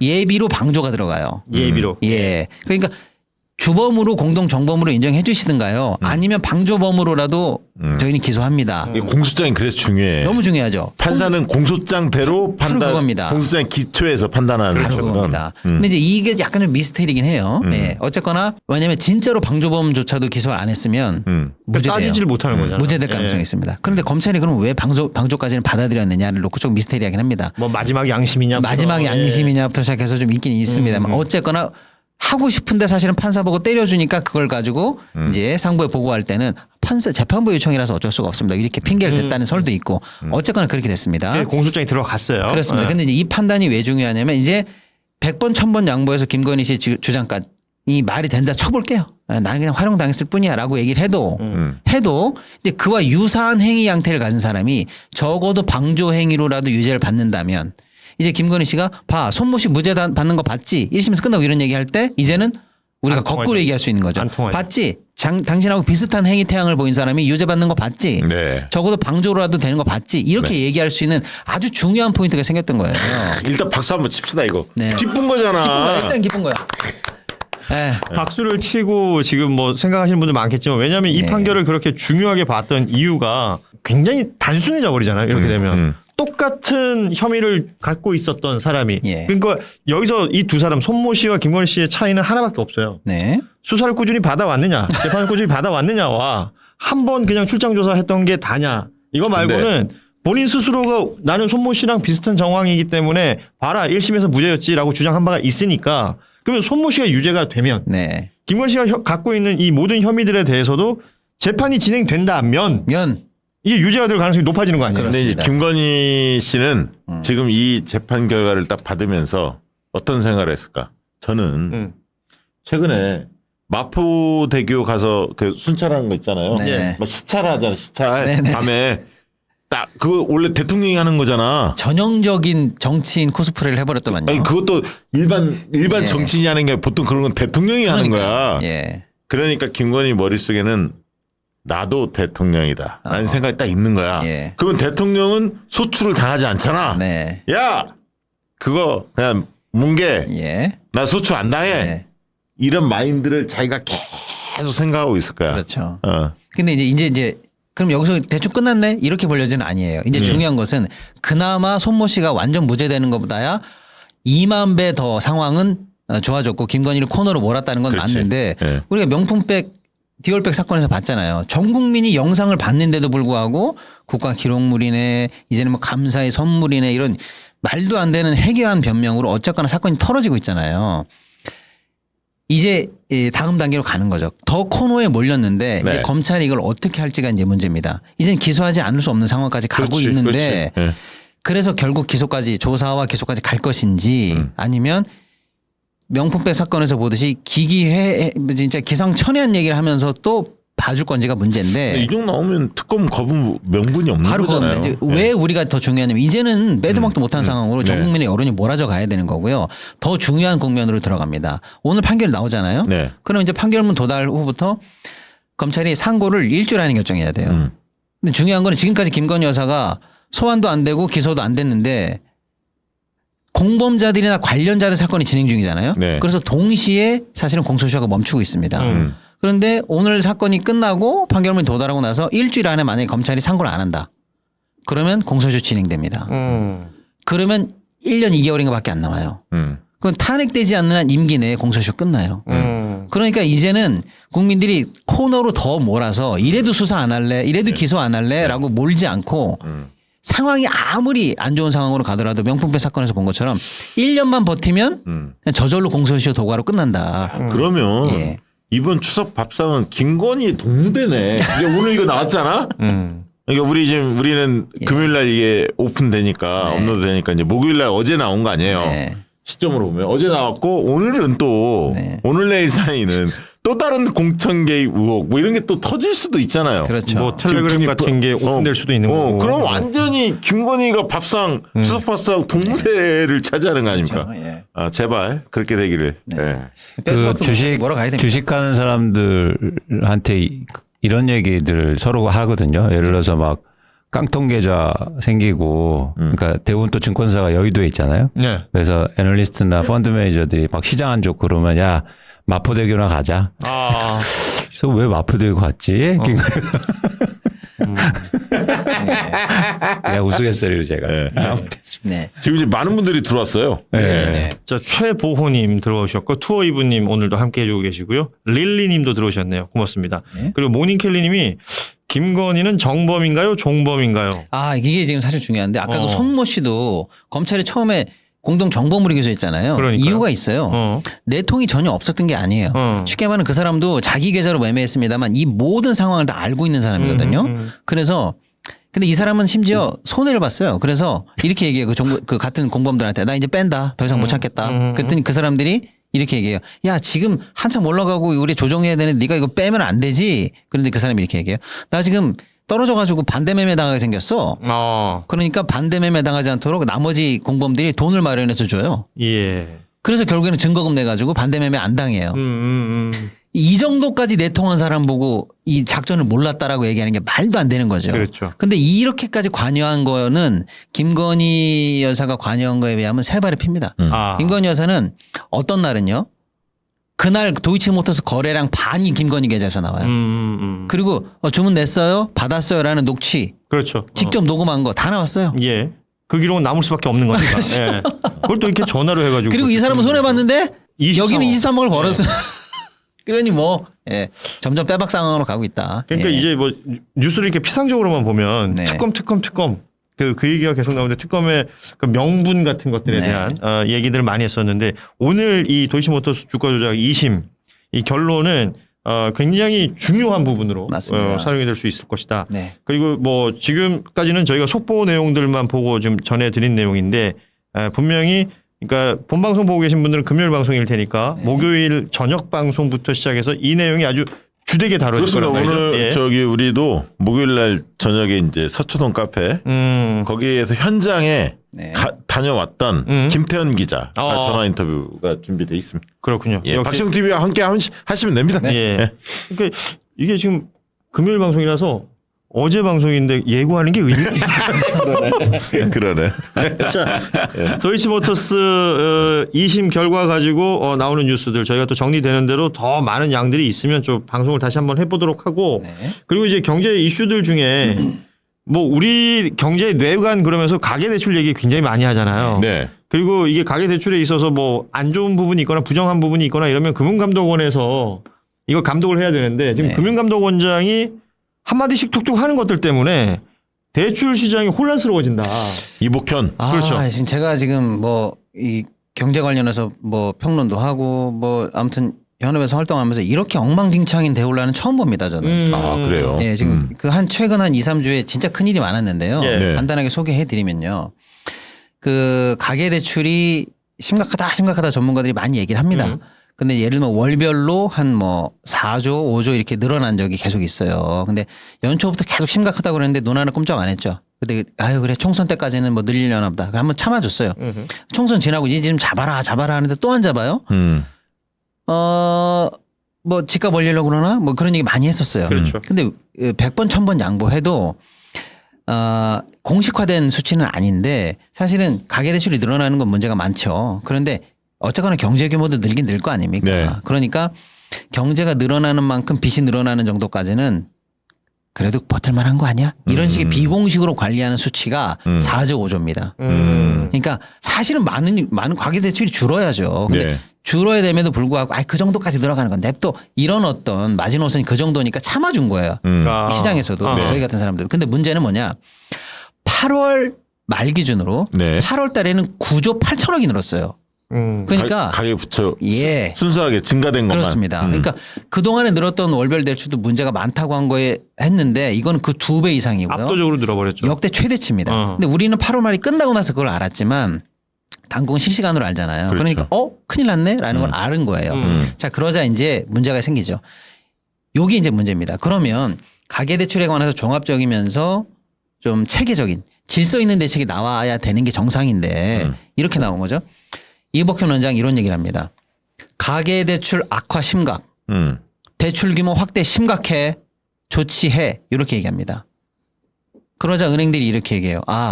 감독원장께서 이렇게 하명하시었다. 우리는 어떻게 하면 좋을까? 그러더니 대출 금리를 올립니다. 그렇죠. 대출을 줄이기 위해서. 예. 네. 대출 줄이려나 보다. 금리 올리지 뭐. 그래서 금리가 올라가요. 그러자 시장에서 곡소리가 나죠. 왜? 어쨌거나 미국도 그렇고 한국도 그렇고 기준금리 내려가는 추세라고 하는데 내가 시장에서 창구에서 원리금 할게 100만 원 정도 예상하고 있는데 갑자기 이번 주부터 120입니다. 130입니다 하니까 황당하잖아요. 그래서 어마어마하게 불만이 쏟아져 나오니까 갑자기 우리 또 이복현 왕님께서 이렇게 얘기합니다. 내가 대출금리 언제 올리라고 그랬어. 내가 바란 건 그게 아니잖아. 이렇게 얘기합니다. 그거 술 먹고 얘기하신 거예요? 그럼 그 전에? 거의 술 먹은 사람처럼 얘기 들리죠. 이게 지금 문제라니까요. 그러니까 갑자기 은행들이 우리 감독원장께서 말씀하신 게 그건 아닌가 보다. 제가 워딩을 정확하게 말씀드릴게요. 처음에 얘기했던 건 대출 확대, 가계부채 악화, 상황 심각해 이렇게 얘기했고요. 두 번째는 대출 금리 상승은 당국이 바란 게 아니잖아 이렇게 얘기합니다. 그러니까 은행에서 그 뜻이 아니었습니까? 관심법으로 해석했어야 되는데 죄송합니다. 미안합니다. 저희가 못 알아들었네요. 저희가 못 알아들었네요. 예. 라고 하면서 이때부터 은행이 이렇게 얘기해요. 그럼 금리는 아닌가 보다라고 하니까 대출 관련해서 금리 말고 조일 수 있는 수단이 뭔지라고 해서 자기네들이 할 수 있는 걸 앞다퉈서 얘기합니다. 저희 이거 할게요. 경쟁적으로. 그게 한 7개, 8가지 정도가 됩니다. 예를 들면 이런 거예요.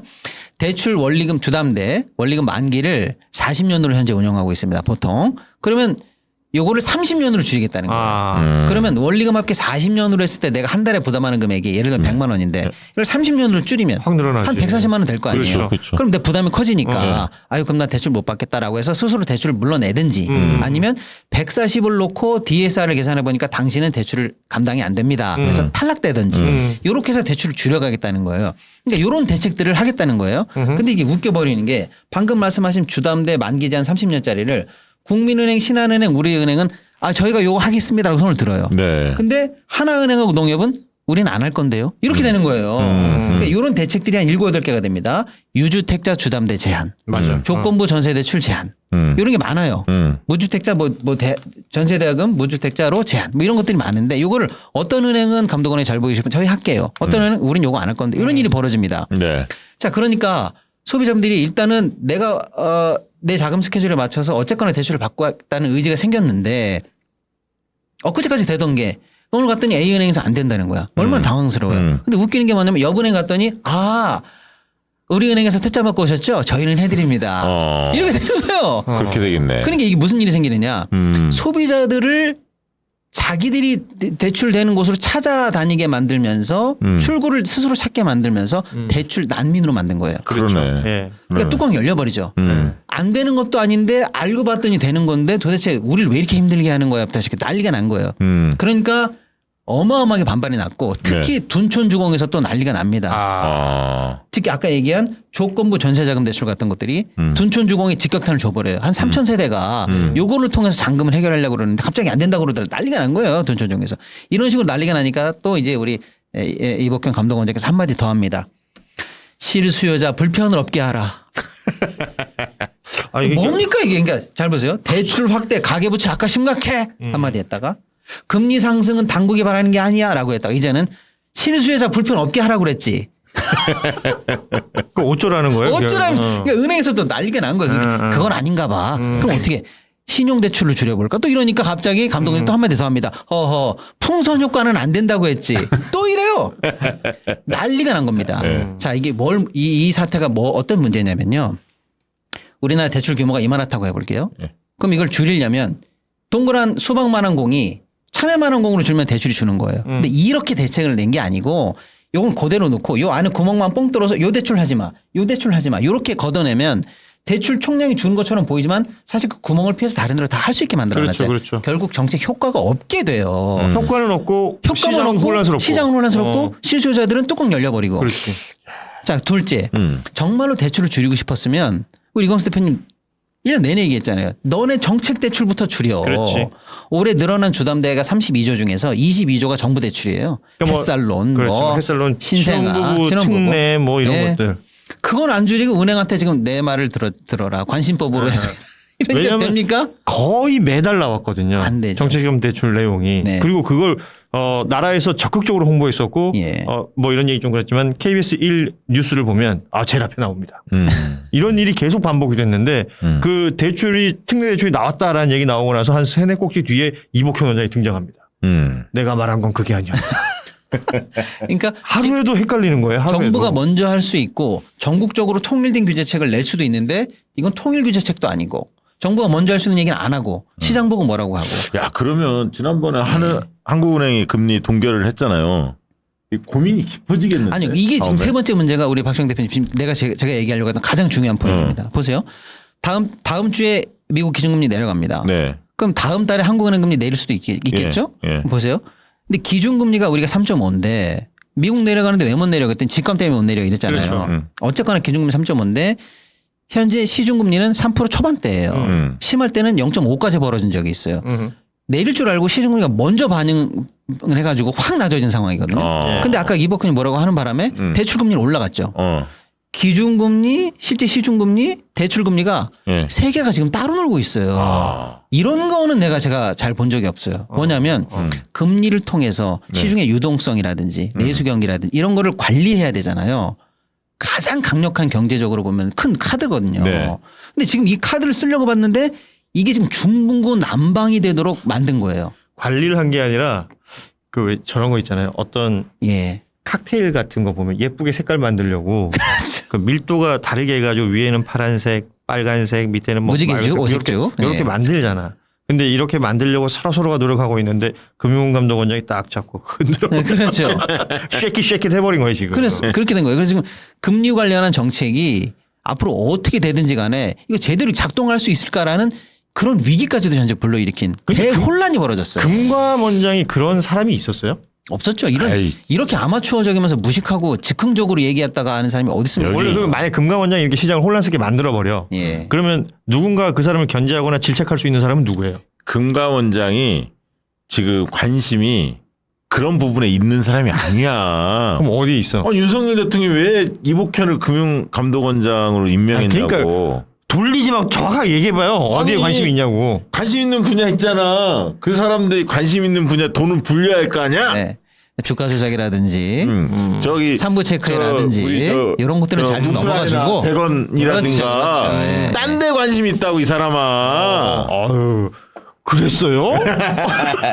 이게 공중파만 나가는 게 안 되는 거야. 미처 몰랐네. 그래서 역대급 혼란스러운 2, 3주를 보냈다. 그러니까 예. 이게 금융산업이 기본적으로 규제산업입니다. 그러니까 뭐냐면 뭐 금융업이 혁신을 만들어서 돈을 벌거나 이런 산업이 아니고요.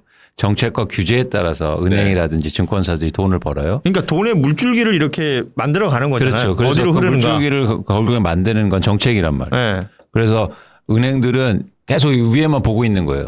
어떤 정책이 나오면 자기네가 돈 많이 벌 수 있고 어떻게 하면 규제를 받아서 돈 못 버니까 그렇기 때문에 특히 이제 금감원장 말이 너무 이게 뭐 대통령 말보다 더 무서운 거죠. 바로 적용되는 거니까. 바로 나의 영업에 영향이 있으니까. 그리고 또 하나 뭐냐면 이제 금융위원장이 있고 금감원장이 있지 않습니까? 예. 그러니까 본질적으로 이런 가계부채나 전체적으로 금융 시스템 문제는 금융위원장이죠. 그렇지. 예, 금융위원장이어야 돼. 근데 금융기관들은요, 금융위원장을 별로 이렇게 안 무서워요. 왜냐하면 감독권한, 쉽게 말해서 금융의 검찰은 검찰 역할을 하니까. 금융원장이니까. 금감원이 금감원장이니까. 사니까. 그러니까 금감원장이 한마디 하면 조르르 쫓아가고. 에이. 엄청 무섭거든요. 근데 그래서 사실은 이게 막 꼬이기 시작하는 거예요, 문제가. 네. 예. 자, 그러면 네. 하나만 더 짚고 이제 우리 돈 좀 벌시다 코너로 넘어가야 하는데 예. 박상호 장관이 또 헛소리를 했더라고요. 국토부 장관. 예. 예. 그 서울 집 사는 사람은 재력가다. 금리에 민감하지 않다. 서울에 집 있는 고현주. 웃기고 앉아. 그다음에 예. 서울에 집 있는 이광수. 서울에 집 좀 없는데요? 집 없나? 저 서울에 안 삽니다. 아, 그래? 경기도입니다. 경기도? 예. 여기도 경기도잖아. 근데 지금 서울에 있어요. 서울에 있어요? 두 사람. 커밍아웃. 야, 두 사람은 재력가네. 재력가 옆에 두고 지금 방송을 하게 됐네. 자, 아무튼 박상우 장관 덕분에 재력가가 그러니까 일거에 가치도 없는 헛소리를 했는데 말도 안 되는 거지. 근데 문제는 뭐냐면 이거예요. 예를 들어서 아까 저희도 그 금융 사이드로 보면은 제발 대출 조율하시면 너무 커진다 하는데 7월 달에 2단계 DSR 스트레스 테스트 들어가야 되는데 안 들어갔단 말이에요. 2달 왜냐? 연기했죠. 예. 왜 안 들어갔냐? 뭐 여러 가지 설이 있지만 어쨌거나 8월 8일 날 주택 대책이 나왔죠. 다 공급 대책이에요. 강남에 그랜벨트 풀어줘, 집 사라, 그 펌프질 하는 거죠. 그러면서 7월 달에 했던 걸 9월로 미루면서 야 지금 집값 펌프질 하는 거 봤지? 근데 지금 9월 달로 넘어갔다. 지금 마지막 대출 지금 안 하면 타야 못한다. 된다. 예. 요로 가는 거거든요. 그래가지고 아까 그 9조 8천억인가 8월에 그렇죠. 확 올라간 거 그렇게 아니에요? 늘어난 거예요. 예. 그러니까 막차 타려고 공포심에 패닉으로. 이런 게 제일 나쁜 거거든. 사람의 막 욕망 그렇죠. 같은 거나 이런 부분들을 막 공포심 조장해가지고 안 해도 될 사람들까지 대출하게 만들고 그런 다음에 집을 어렵게 샀는데 예를 들어서 그런 다음에 그 부동산 시장이 많이 폭락을 한다든지 이러면 이런 사람들 진짜 힘들어지는 건 아니에요. 근데 이렇게 말하는 그 사람이 국토부 장관이라는 사람이 서울에 집 사는 사람은 재력가다. 그래서 금리에 민감하지 않다. 지금 주담대에 있는 사람들 중에요. 특히나 뭐 뉴스에 많이 나오잖아. 30대가 엄청 많아요. 사회 초년생들. 그러니까 대출 없이 서울에서 집 사기 그 집 사는 사람 몇 명이나 돼. 몇 집 사는 명이나. 사람들이 대출 이자 때문에 한 달에 생활 자체가 휙휙 바뀐단 말이에요. 근데 에이 이 사람이 그 사람 아닙니까? 저 전세 사기 피해자들한테 그 전세 계약할 때 덜렁덜렁 간다고 네, 맞아요. 그 사람이에요. 그러니까 이 사람은 우리 같이 이제 발바닥을 땅에 붙이고 사는 사람이 아니에요. 아니, 네. 두 사람이 그런 얘기할 적은 내가 재력가로서 얘기합니다.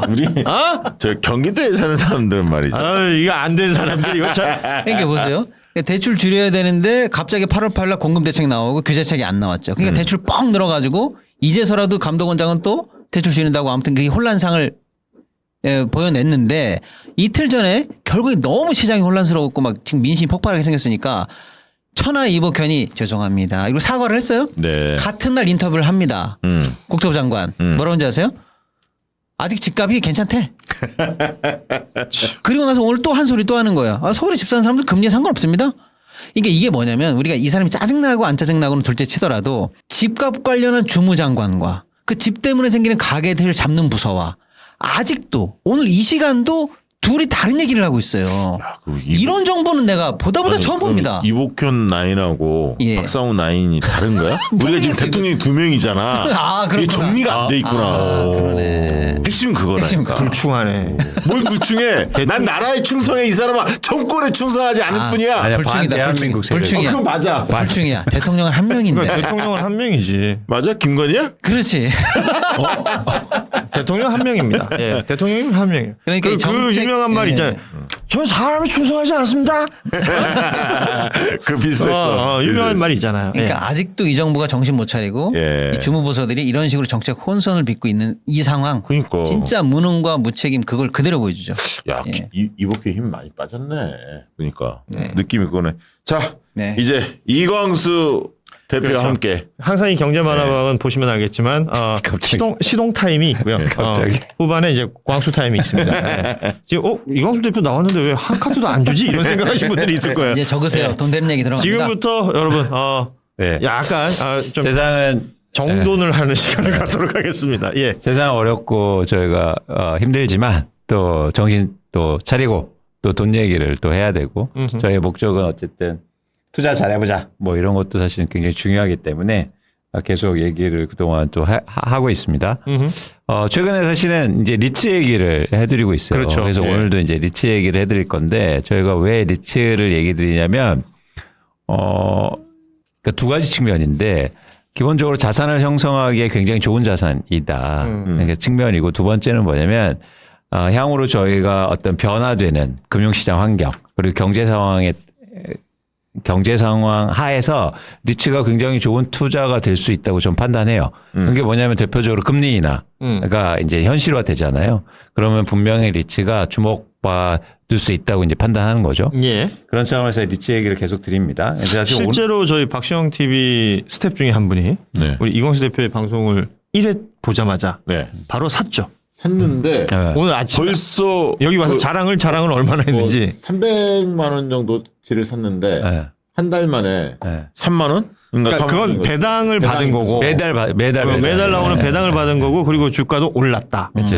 예. 그러니까 사실 리츠는 조금 더 엄밀하게 말하면 주가를 오르고 내리는 거에 신경보다도 이제 배당 그렇죠. 사이즈를 투자니까 그래서 그런 차원에서 투자의 목적을 좀 분명히 할 필요가 있고요. 모닝켈리님 지금 필기 모드 들어가셨다는데 지금 잘 생각하셨어요. 제가 그 우리 멤버십 회원들의 오픈 채팅방에 예. 이광수 대표가 보내준 자료를 공유했으니까요. 방금 네. 공유했으니까 그걸 같이 보면서 이 공부를 하시면 지금 이야기를 들으면 더 너무 쉽습니다. 그렇죠. 쏙쏙 들어올 겁니다. 진정한 멤버십이고요. 그리고 금요일에 본방송 보시는 분들은 방송 중에 저희가 화면에 그 자료들을 이미지로 띄우고 있으니까요. 이것도 함께 참고해 주시면 되겠습니다. 예. 예. 그래서 일단 오늘은 이제 지난 시간 리츠의 기본적인 상황 그리고 리츠가 뭔지에 대한 설명을 드렸고 오늘은 그러면 리츠는 어떻게 투자해야 되느냐 이 방법론에 대해서 말씀을 드려볼게요. 예. 첫 번째는 리츠는 주가가 많이 빠진 거를 사는 겁니다. 그러니까 많이 빠진 걸. 이유는 뭐냐면 이제 지난번에도 말씀드렸듯이 리츠는 기본적으로 부동산 투자거든요. 그렇지. 그러니까 부동산은 가격이 하락한 걸 사는 거예요. 얘는 배당이 더 많이 나오잖아. 그러니까 배당률이 좋아지니까. 그러니까 기본적으로 부동산이나 자체가 그러니까 우리가 부동산을 뭐 최근에 이제는 서울의 부동산만 보면 아파트만 보면 완전 다르죠. 예를 들어서 일반적으로 투자로 부동산을 접근하지 않으시는 분들은 가격이 오를 때만 사요. 그렇지. 부동산을요. 그래야지 좋아 보이거든. 네, 그건 사실은 예를 들어서 투자 관점으로 보면 좋은 방법은 아니에요. 그러니까 부동산은 사실은 이게 대원칙은 뭐냐면 가격이 하락할 때 산다. 이겁니다. 그 얘기를 하셨어. 예. 내려갈 때 왜냐하면 산다. 부동산 움직인다 계속. 그 움직일 뿐만 아니라 더 중요한 건 뭐냐면 사용 가치가 있기 때문에. 사용 가치가. 그래서 가격이 떨어지면 쉽게 말해서 가치 투자가 가능한 거예요. 그렇죠. 그렇죠. 왜냐하면 사용 가치. 주식은 가격이 빠진 걸 사면 되게 위험하다는 얘기를 그래서 드린 거고. 그래서 부동산은 가격이 빠졌을 때 사야 되는데 리츠도 부동산 투자니까 마찬가지로 가격이 하락했을 때 투자하는 거예요. 그래서 지금이 되게 좋다는 거예요. 리츠 주가가 많이 하락했고 그리고 그만큼 사실은 예를 들어서 투자하기 좋은 시점이라는 거죠. 그래서 이제 자료에도 보시겠지만 일단 저희가 미국의 리츠를 관심 있게 보는데 미국에서 최근에 보면 목재라든가 물류, 타워셀 이런 리츠들이 주가가 많이 하락했어요. 지금 떨어졌다. 예. 그래서 이런 분야를 이제 관심 있게 보는 거고 예를 들어서 여기 좀 생소한 거죠. 뭐 타워셀 같은 거를 보시면 타워셀이 최근에 리츠 주가가 많이 빠졌는데 타워셀은 뭐냐면 통신사가요. 네. 통신사가 예를 들어서 예를 들어서 미국의 통신사가 있지 않습니까? 그 통신사가 그 통신을 할 때 이게 통신탑이 있잖아요. 송신탑 같은 거. 예, 그렇죠. 우리로 가면 통신 그거 리츠가 갖고 있어요. 탑을. 그러니까 무슨 얘기냐면 잘 보세요.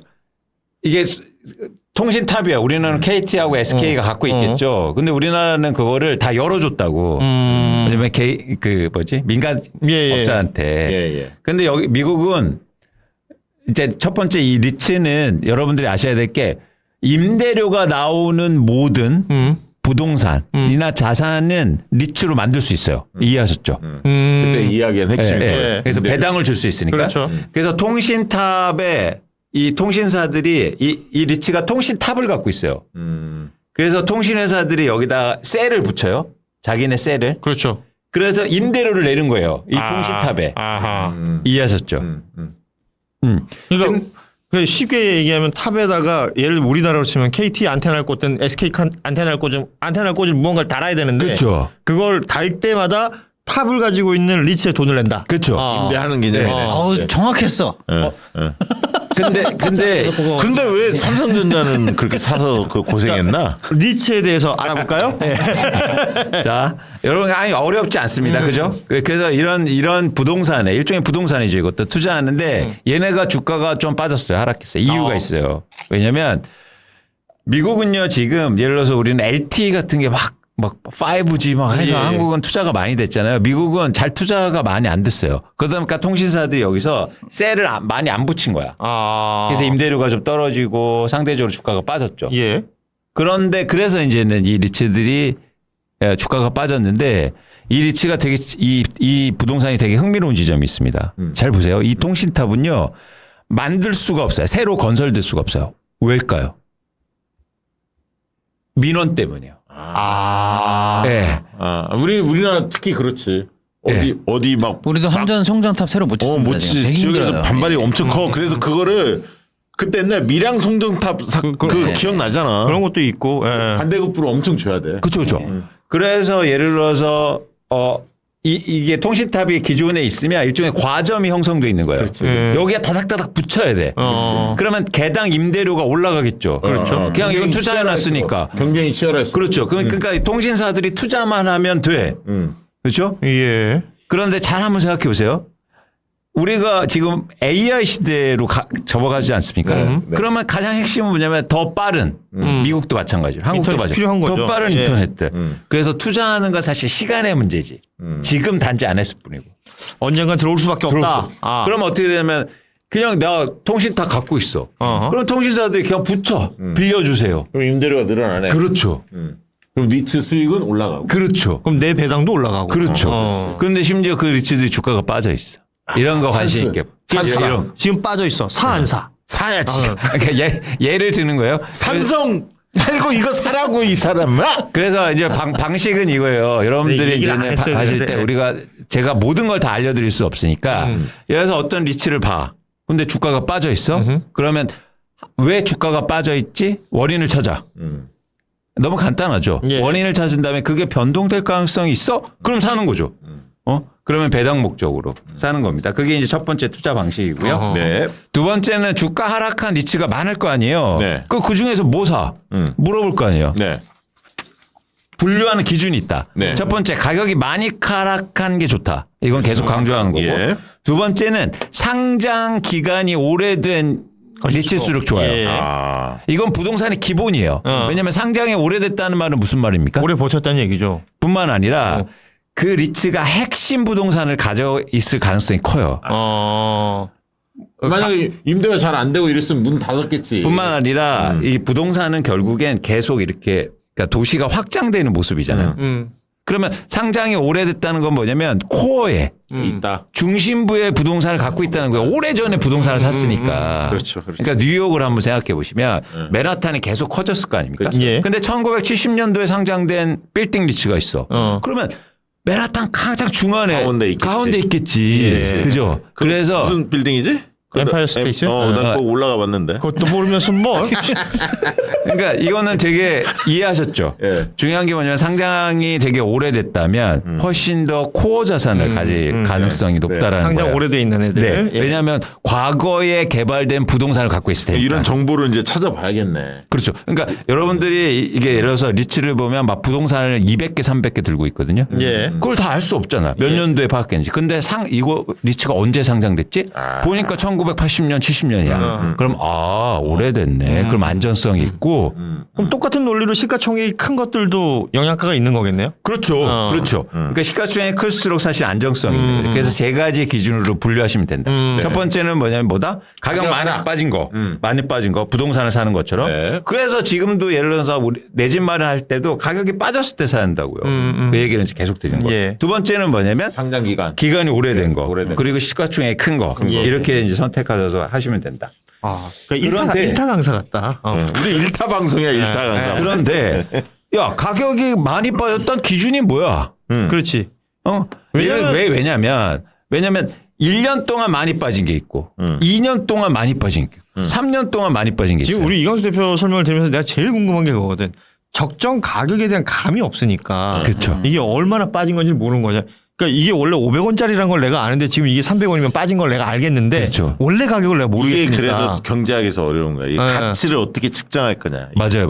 거기서 이제 논란이 많고 막 측정하는 여러 가지 방법이 있어요. 그런 것도 여러분들에 다 알려드릴 수 있지만 그건 복잡해. 그래서 우리가 간단하게 그냥 말하면 많이 빠졌어? 그럼 가격이 10%야, 20%야, 아니면 뭐 1년 동안 많이 빠진 애야 뭐야? 배당 수익률이 높은 애가 많이 빠진 거다. 그렇지. 이해하셨어요? 그건 이해했어. 수익률이 높은 것이 너무 많다니까. 간단하죠. 예. 맞아. 수익률. 그러니까 이거는 분모가 주니까 그런 거예요. 그렇죠. 그러니까 이거는 우리의 오늘 목표. 정확한데? 좋아요. 나 토닥 한번 해. 그러니까 이건 우리의 따봉 쌍따봉. 우리의 목표하고도 똑같아요. 예를 들어서 배당을 많이 받기 위해서 리츠를 사는데 배당 수익률이 높은 건 좋을 거네요. 근데 배당 수익률이 높을수록 가격은 많이 떨어져 빠졌겠지. 있는 거다. 지금 들어갈 찬스지. 그렇죠. 예. 왜냐면 임대료나 아까 얘기한 그 기본적인 수입이 물론 늘면 좋지만 그게 막 천문학적으로 기하급수적으로 늘지는 않아요. 그렇겠죠. 기본적으로 부동산이니까 발이 좀 느린 편이죠. 주식에 비해서. 그런데 배당 수익률이 많이 올라갔다는 거는 빠졌다는 많이 거지. 주가 자체가 많이 빠졌다는 그렇지. 거예요. 분모에. 야. 그래서 저희가 그러면 지금 미국에 상장된 리츠 중에서 배당 수익이 높은 게 뭐지? 그래서 이게 찾아드린 거예요. 다음 장 보시면. 지난번에 그 AGNC 얘기 거기가 이제 대표적이고 그러니까 봤더니 배당 수익이 높은 거 봤더니 모기지 리츠가 많더라. 그래서 우리가 모기지 리츠에 관심을 갖는 거야. 이 모기지 리츠가 관심 갖는 건 그거다. 주가가 많이 빠져서 배당 수익률이 올라간다는 거죠. 그렇죠? 14%네. 네. 그리고 뭐 예를 들어서 계속 말씀드리면 이런 주식들은 뭐 한 달에 배당을 1%씩 주는 거예요. 그렇죠. 그렇죠. 그래야 연간으로 14% 이상이 나오니까. 그렇죠. 그렇다면은 그래서 우리가 이제는 여기 리스트에 보시면 물류나 오피스 리츠도 있고 그러네요. 예를 들어서 놀이공원, 뭐 레저 이런 리조트도 있고. 헬스도 있고. 그렇습니다. 헬스케어. 헬스케어도 이런 거예요. 헬스케어도 말씀드리면 미국에 헬스케어 리츠가 있어요. 뭐냐면 쉽게 말해서 요양원 리츠. 요양원. 요양원. 근데 미국도 고령화가 될 거 아니에요. 당연하지. 그럼 요양원이 좋아지. 근데 최근에 이 헬스케어 리츠들이 주가가 많이 빠졌어요. 이거 보시면 막 배당도 감소하면서 어쨌든 수익률이 올라갔잖아요. 주가도 많이 빠지고. 많이 빠졌네. 그런데 왜 많이 빠진지 아세요? 모르시죠, 당연히. 안 알려주니까 어떻게 알아요? 당연히 모르시죠. 코로나 때문에 그런가? 이유가 있어요. 그건 뭐냐면 이 요양원의 인건비가 중요하거든요. 그렇죠. 일하시는 분들의 네, 인건비가. 그래서 인건비가 막 오르니까 수익률이 떨어진 거예요. 네. 근데 사실 인건비는 고정되고 향후로 계속 고령화되고 어쨌든 수익이 좋아지면 뭐 이건 다 또 반영이 될 거 아닙니까? 그렇죠. 그러니까 인건비가 오르면 당연히 이제는 그 쉽게 말해서 요양 비용도 올라가겠죠. 당연히 그렇게 되겠죠. 이런 과정에 있기 때문에 그러니까 다시 한번 정리해드리면 자 주가가 많이 빠진 리츠를 찾는다. 그런데 왜 빠졌지 이유를 찾고 그게 이제 공부하는 거예요. 저희가 다 알려드릴 수는 없으니까. 또 하나는 뭐냐면 그래서 그 이유가 변동 가능성이 있으면 관심 있게 보자라는 거죠. 좋습니다. 네. 그래서 저희가 이제 모기지 리츠를 이제 계속 말씀드리는 이유가 자, 이게 생방송의 묘미죠. 죄송합니다. 이게 알람이어서 뭐 김건희한테 연락 왔어요? 아니 알람. 아니 이 시간에 알람 뭐예요? 저 당뇨약 먹어요? 혹시? 먹는다 왜? 그래서 저희가 이제 미국의 모기지 리츠를 얘기 드리는 거예요. 예. 근데 모기지 리츠가 지난번에도 말씀드렸듯이 간단하게 말씀드리면 미국에서 집을 살려면 모기지 대출을 일으켜서 집을 살 거 아닙니까? 예.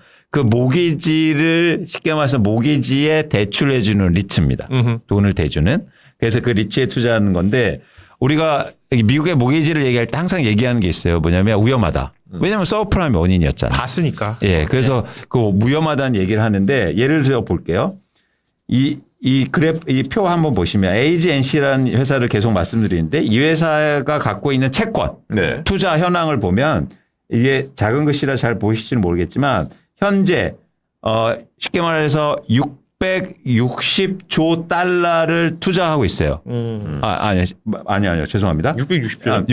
660억 달러. 그죠? 그렇죠. 660억 달러를 투자하고 있어요. 빌리언이니까. 네. 네. 빌리언이에요. 660억 달러를 투자하고 있는데 그중에서 90% 이상이요. 에이전시 투자예요. 모기지예요. 네. 그 밑에 보이시죠? 에이전시 MBS라고. 네. MBS가 뭐예요? 저당 베이스로 된 거예요.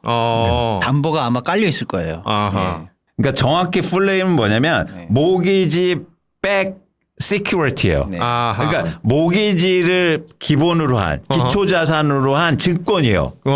이해하셨죠? 거기에 지금 제일 많이 들어가 있다. 그렇죠. 근데 에이전시라고 붙는 이유가 미국의 CIA가 뭡니까? 풀네임으로. 센트럴 인텔리전스 에이전시. 에이전시죠. 네. 에이전시는 어디에 들어가냐면 공공기관에 들어가요. 이해하셨어요? 네. 그래서 에이전시에 투자했다는 거 뭐냐면 공적으로 보증이 된다는 거예요. 디폴트가 없어. 이해하셨어요? 예. 그 이유는 뭐냐면 서브프라임 때문에 미국의 모기지 시장이 다 공공화됐다고요. 그러니까 이제 더 이상 날릴 일이 없다. 그렇죠. 아하. 그렇죠. 예를 들어서 뭐 빚을 못 갚고 이런 것도 있지만 정부가 보증을 해준다고요. 그렇죠. 네. 예. 그러니까 페니메나 아니면 프레디맥 이런 회사가 우리가 기억하시는지 모르겠지만 미국의 서브프라임의 원인이었거든요. 그렇죠. 원인 중에 하나였거든요. 예. 이 회사가 다 사형 회사들, 그러니까 민간 기업이었다고요. 그런데 이 회사들이 망하면서 정부가 다 인수를 했어요. 그래서 이 모기지가 사실은 쉽게 말해서 안정성이 있다. 그 안정성 있는 채권의 90% 이상을 투자하고 있다는 거예요. 이해하셨어요? 네. 그래서 저희가 이 모기지의 안정성을 이제 말씀드린 거고 한 장 넘겨보시면 네. 중요한 게 예를 들어서 대표적으로 보여드린 거예요. AGNC라는 모기지 회사의 지금 재무제표를 보고 계신 거예요. 네. 그 중에서 이건 왜냐면 대차대조표인데 네. 토탈 에셋이 71596이 있잖아요. 예. 있지 않습니까? 그러니까 2020 전체 자산이요. 2023년 기준으로. 그렇죠. 예. 근데 토탈 라이어빌리티라고 해서 이거는 뭐냐면 차입금이에요. 차입금이 63339지 않습니까? 네네. 그러면 뭐냐면 그러면 밑에 스톡홀더 에쿼티가 뭐냐면 자본금이에요. 자본금은 8257이죠. 그래서 우리가 부채 비율이라고 하는 건 내 돈 대비해서 차입을 얼마 일으킨가를 계산하는 비율이에요. 예. 그러면 내 돈이 8257이고 빌린 돈이 63339지 않습니까? 네. 그러면 이 회사의 부채 비율은 767이에요. 767%요. 이해하셨어요? 네네. 그러니까 기본적으로 모기지 리츠는 부채 비율이 높다. 그러면 어디에 민감합니까? 그럼 금리에 그렇죠. 그렇죠. 대출 받아서 대출해 준 거예요. 금리가 인하되면 여기는 무조건 땡큐지. 남는 장사. 왜냐면 이자 갚을 돈이 줄어드니까. 똑똑하십니다. 그래서 반갑네. 그래서 그동안 고금리 때문에 힘들었던 거예요. 배당도 줄고. 그러니까 이자 낸이라고 등골이 휘었구만. 이게 포인트네. 네. 어찌됐건 금리 내려가는 건 기정사실이니까 지금. 그렇지. 미국은. 그러니까 제가 계속 얘기하죠. 투자는 뭐냐면 우리가 미래 어떻게 될 거야, 나중 어떻게 될 거야 아니고 야 뻔하게 보이는 건 뭐야? 금리 인하 뻔하지 않습니까? 여기서 반대할 분 계세요? 금리 인하 된다는 거? 없잖아요. 그건 대통령이 누가 돼도 미국에 금리 인하는 가는 거지. 그렇죠. 그렇죠. 중앙은행 뭐 연준 의장이 누가 되든 금리 인하 안 할 거예요? 지금? 할 거잖아요. 그러면은 그 관점에서 우리가 투자의 어떤 방향성을 바꿔야 되는데. 네. 그러면 이렇게 예를 들어서 차입이 많은 회사가 저희가 봐야 된다는데 그러면 당연히 차입이 많았다면 조달금리가 떨어지고 수익성이 올라갈 수 있다는 거죠. 예. 그렇군요. 그래서 저희가 모기지 리츠를 볼 때 결국엔 이런 조건들이 여러분들이 아실 필요가 있어요. 첫 번째는 조달금리가 중요하다. 그래서 조달금리가 낮아질수록 이자 수입이 증가하겠죠. 네. 두 번째는 모기지 수요가 증가할수록 좋을 거 아닙니까? 그렇죠. 그래서 제가 저번에도 말씀드렸잖아요. 뭐냐면 지금 해리스가 되든 트럼프가 되든 둘이 공통된 공약이 뭐다? 집을 지어야 된다. 집을 많이 늘리게. 이번에 토론에서 보셨어요? 예. 가장 먼저 경제 얘기를 하는데 물가 얘기를 하고 사실 둘 다 공방이란 말이에요. 누가 잘못했니 잘했느냐. 그런데 이 특히 집값하고 임대료가 올라간다는데 되게 민감하다요. 지금 미국인들이. 그러면 집을 많이 지어줘야 될 거 아니에요. 공급을 해야 되니까. 그런데 예. 공급을 많이 하면 그 집은 누가 삽니까? 대출해줘야 될 거 아니에요. 그래서 모기지 시장이 커진다는 거예요. 모기지를 해줄 수밖에 없다. 그렇죠. 그리고 미국 사람들은 집 살 때 모기지 한다는 걸 거의 뭐랄까 이 디폴트로 갖고 있어요. 돈 모아서 생돈 주고 집 산다는 사람이 거의 없더라고 미국은. 그 크레딧이 쌓인 거 가지고 그냥 집을 사는 거예요. 그냥 이 사람들은. 그렇죠. 그렇죠. 그 신용이 있으면 신용대출 일으키고 그 모기지 해가지고 집 사고. 그래서 나는 이민 간 내 친구가 가자마자 집을 사더라고요. 근데 집이 너무 좋은 거야. 옛날에 저 그 아저씨 있잖아. 대왕고래. 대왕고래 아저씨 있잖아. 아브레유. 네. 아브레유가 그 있었다는 그 휴스톤에 있었다는 그 집 있잖아요. 그런 집을 가자마자 사더라고. 나도 그 한인들 네. 한인들 그 초청받아서 많이 가봤는데 미국의 집들 야 좋더라 진짜. 그 워싱턴 세탁소 협회 용인 수지가 좋습니까? 워싱턴이 좋습니까? 집값이 수지가 더 저희 집이 비쌀걸요? 그렇습니다. 아무튼 모기지가 활성화될 수밖에 없다. 그렇죠. 예. 그래서 주택 공급이 증가하면 아하. 필연적으로. 그래서 저는 특히 더 관심 있게 보는 건 이제 우리나라하고 반대예요. 왜냐하면 우리나라는 최근에 여러분들 아시는 분들 계시지만 충격적인 일이 지금 벌리고 있는데 윤석열 정부가 공공임대 신장을 민간 기업한테 개방하겠다. 그러니까요. 이건 좀 엄청 무서운 일이거든요. 이것도 민영화잖아. 그러면은 그 저기 임대료를 얼마를 받으려고? 그러니까요. 그건 그 사람들 마음대로 받을 거 마음대로 아니야. 엄청나게 높아지겠지. 네. 그래서 적자 보고 하겠냐고 그 인간들이. 미국도 임대 시장을 기업한테 열어주면서 임대료가 폭등하고 그렇게 그러면서 어떤 일이 벌어지냐면 홈리스가 증가한 거예요. 그렇죠. 그게 원인이 사실은 기업형 임대 시장 증가거든요. 미국 같은 경우 일부 주는 월세를요 2달 안 내면 바로 쫓겨버려요. 홈리스는 미국이 엄청 많지. 그렇죠. 가보면. 근데 우리나라가 사실은 상대적으로 주거 안정성이 있었던 건 공공임대 역할이 되게 컸는데 그 시장을 민간한테 그러니까 왜 이런 말씀을 드리냐. 우리나라는 반대로 가고 미국이 지금 어떤 걸 추진하고 있냐면 공공임대 시장을 굉장히 늘리려고 하죠. 예. 확대하려고 하고 있다고요. 그런 측면에서 좀 안타까운 일들이 벌어져서 꼭 막아야 된다. 예. 헬스초이님이 오늘 좋은 말씀 하나 남겨주셨네요. 고평 왜 이렇게 똑똑합니까? 예. 사실 감사합니다. 고평이 똑똑하죠. 근데 좀 일부러 저기 멍청할 때는 그 연기하는 거예요, 제가. 고평이 좀 똑똑한데 주식은 잘 못합니다. 그리고 이제 또 한 가지 볼게요. 이런 리스크도 있어요. 세상에 리스크 없는 투자는 없죠. 그래서 불확실성이 존재하는데 대출 받은 사람들이 상환하면 사실은 뭐랄까 줄지 수익이. 네, 그렇죠. 수익이 줄지. 그렇죠. 그리고 이 회사의 운영 수익이나 불확실성이 커지는 거예요. 예. 근데 이 부분에 대해서 어떤 말씀을 드리냐면 아주 공교롭게도 이게 서브프라임 때문에 이런 리스크가 적어졌어요.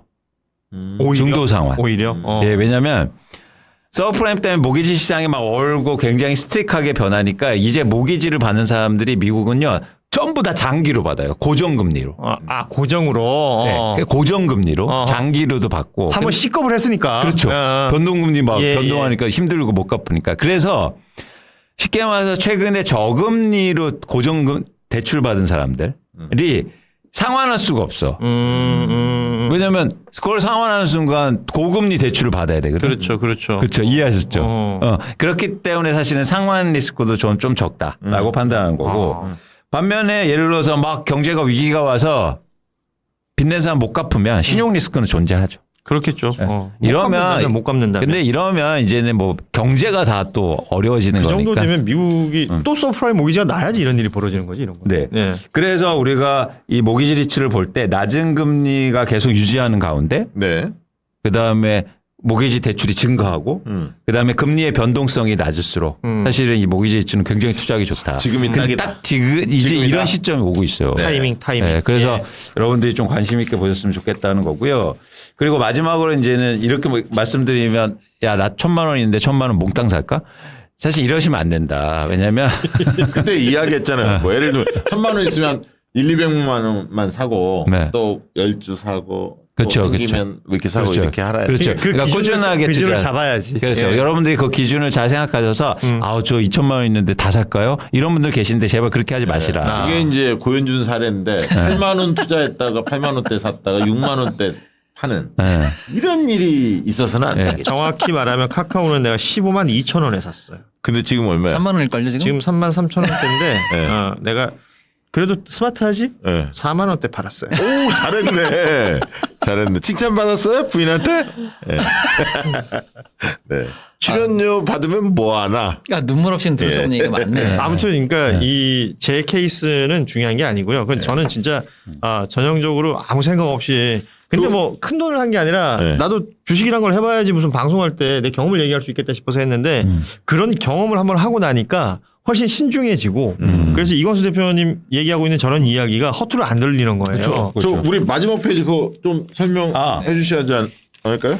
마지막 페이지가 있는데 이건 뭐냐면 그래서 지금 어떤 조건이냐는 거죠. 그래서 지금 우회 그래프는 미국의 기준금리가 크게 올라간 상태죠. 네. 근데 밑에 보시면 이 대표적으로 모기지 리츠의 주가인데 어떻게 보이십니까? 반대로 이제 흘렀잖아요. 그러네요. 올랐네. 예, 그렇죠. 그러니까 금리는 상승했는데 주가는 빠진 상황. 이게 밑에 밑에가 주가니까. 그런데 빠졌죠. 사실 이게 이제는 바뀔 가능성이 있다고 저희가 보는 거고. 예. 네. 그래서 이제 지금까지 리츠에 대해서 말씀드렸고요. 다음부터는 주식 투자를 과연 어떻게 해야 되느냐. 아우 이 알토란 말씀을 같은. 좀 드릴까요? 특히 이게 되게 중요한데. 일단은 그때는 이렇게 합시다. 고현준은 두 손을 들고 방송은 끝까지 하는 걸로. 왜? 아니, 반성하는 의미에서. 내가 내 돈을 잃었는데 내가 왜 해?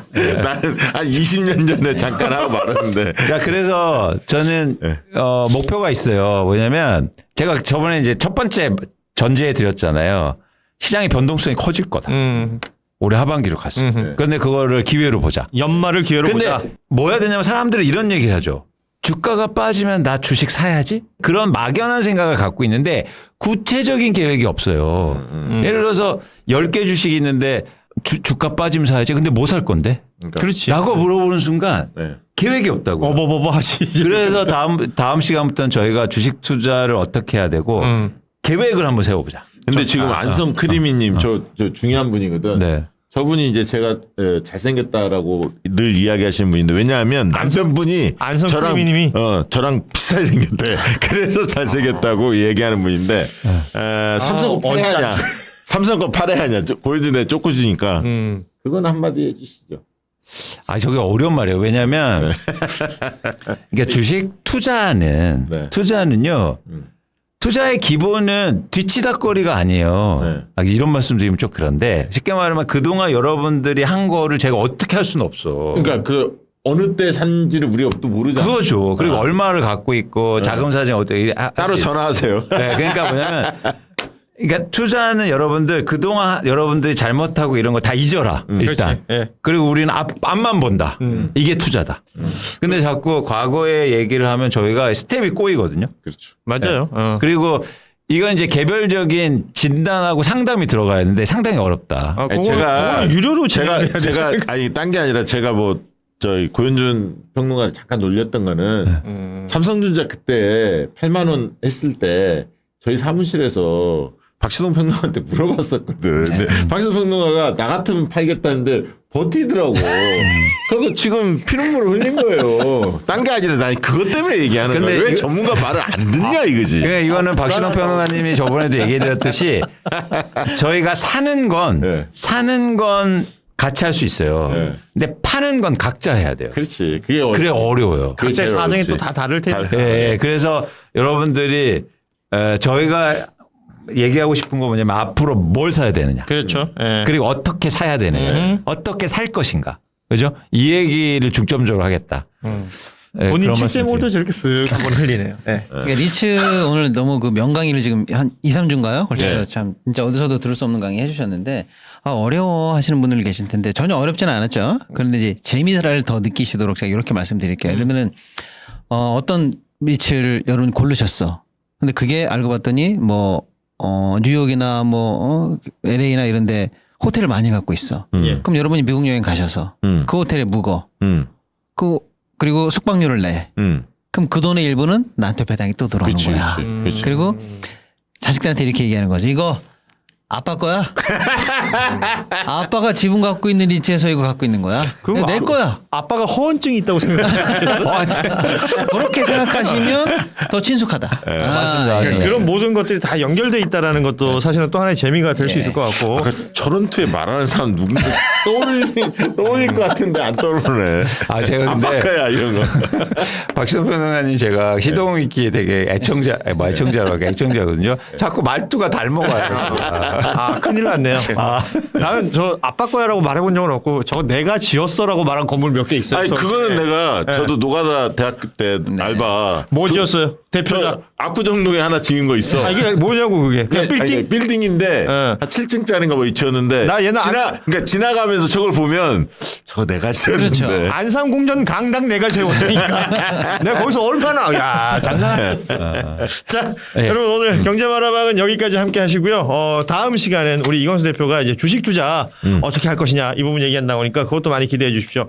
membership 여러분들은 목요일 날 이 시간 실시간으로 함께 하실 수 있고, 그러니까 하루 먼저 보실 수 있고 하루 먼저 정보를 얻으실 수 있다는 겁니다. 그래서 진짜 이광수 대표나 박신영 평론가 말씀하시는 내용들을 하루 먼저 듣는 게 큰 도움이 됩니다. 사실. 그렇습니다. 예. 그러려면 membership 가입해 주시면 멤버십입니다. 도움이 됩니다. 그렇습니다. 그리고 멤버십 가입하면 저희 자료도 드리죠. 자료도 바로 드리고. 있습니다. 예. 예. 그리고 구독자 여러분들은 그 금요일 본방송에서 함께 하시면서 다 같이 부자 됩시다. 예. 그리고 1부 때 잠시 홍보했습니다만 내일이죠. 그러니까 토요일 날 2시에 드디어 정치 비화 그땐 왜 1탄이 공개됩니다. 드디어 많은 나옵니까? 분들이 관심 가지고 있는데요. 예. 그리고 2탄은 일요일 2시, 3탄은 월요일 2시. 이번 추석 연휴는 정치 비화 그땐 왜를 들으시면 재밌겠다. 재밌겠다. 예. 이걸 모르면 정치를 놀아지 말라. 아, 재밌겠다. 경제 마라방은 여기서 인사드리겠습니다. 여러분 추석 연휴 잘 보내십시오. 안녕. 고맙습니다. 양질의 상품을 착한 가격에 박시영TV.com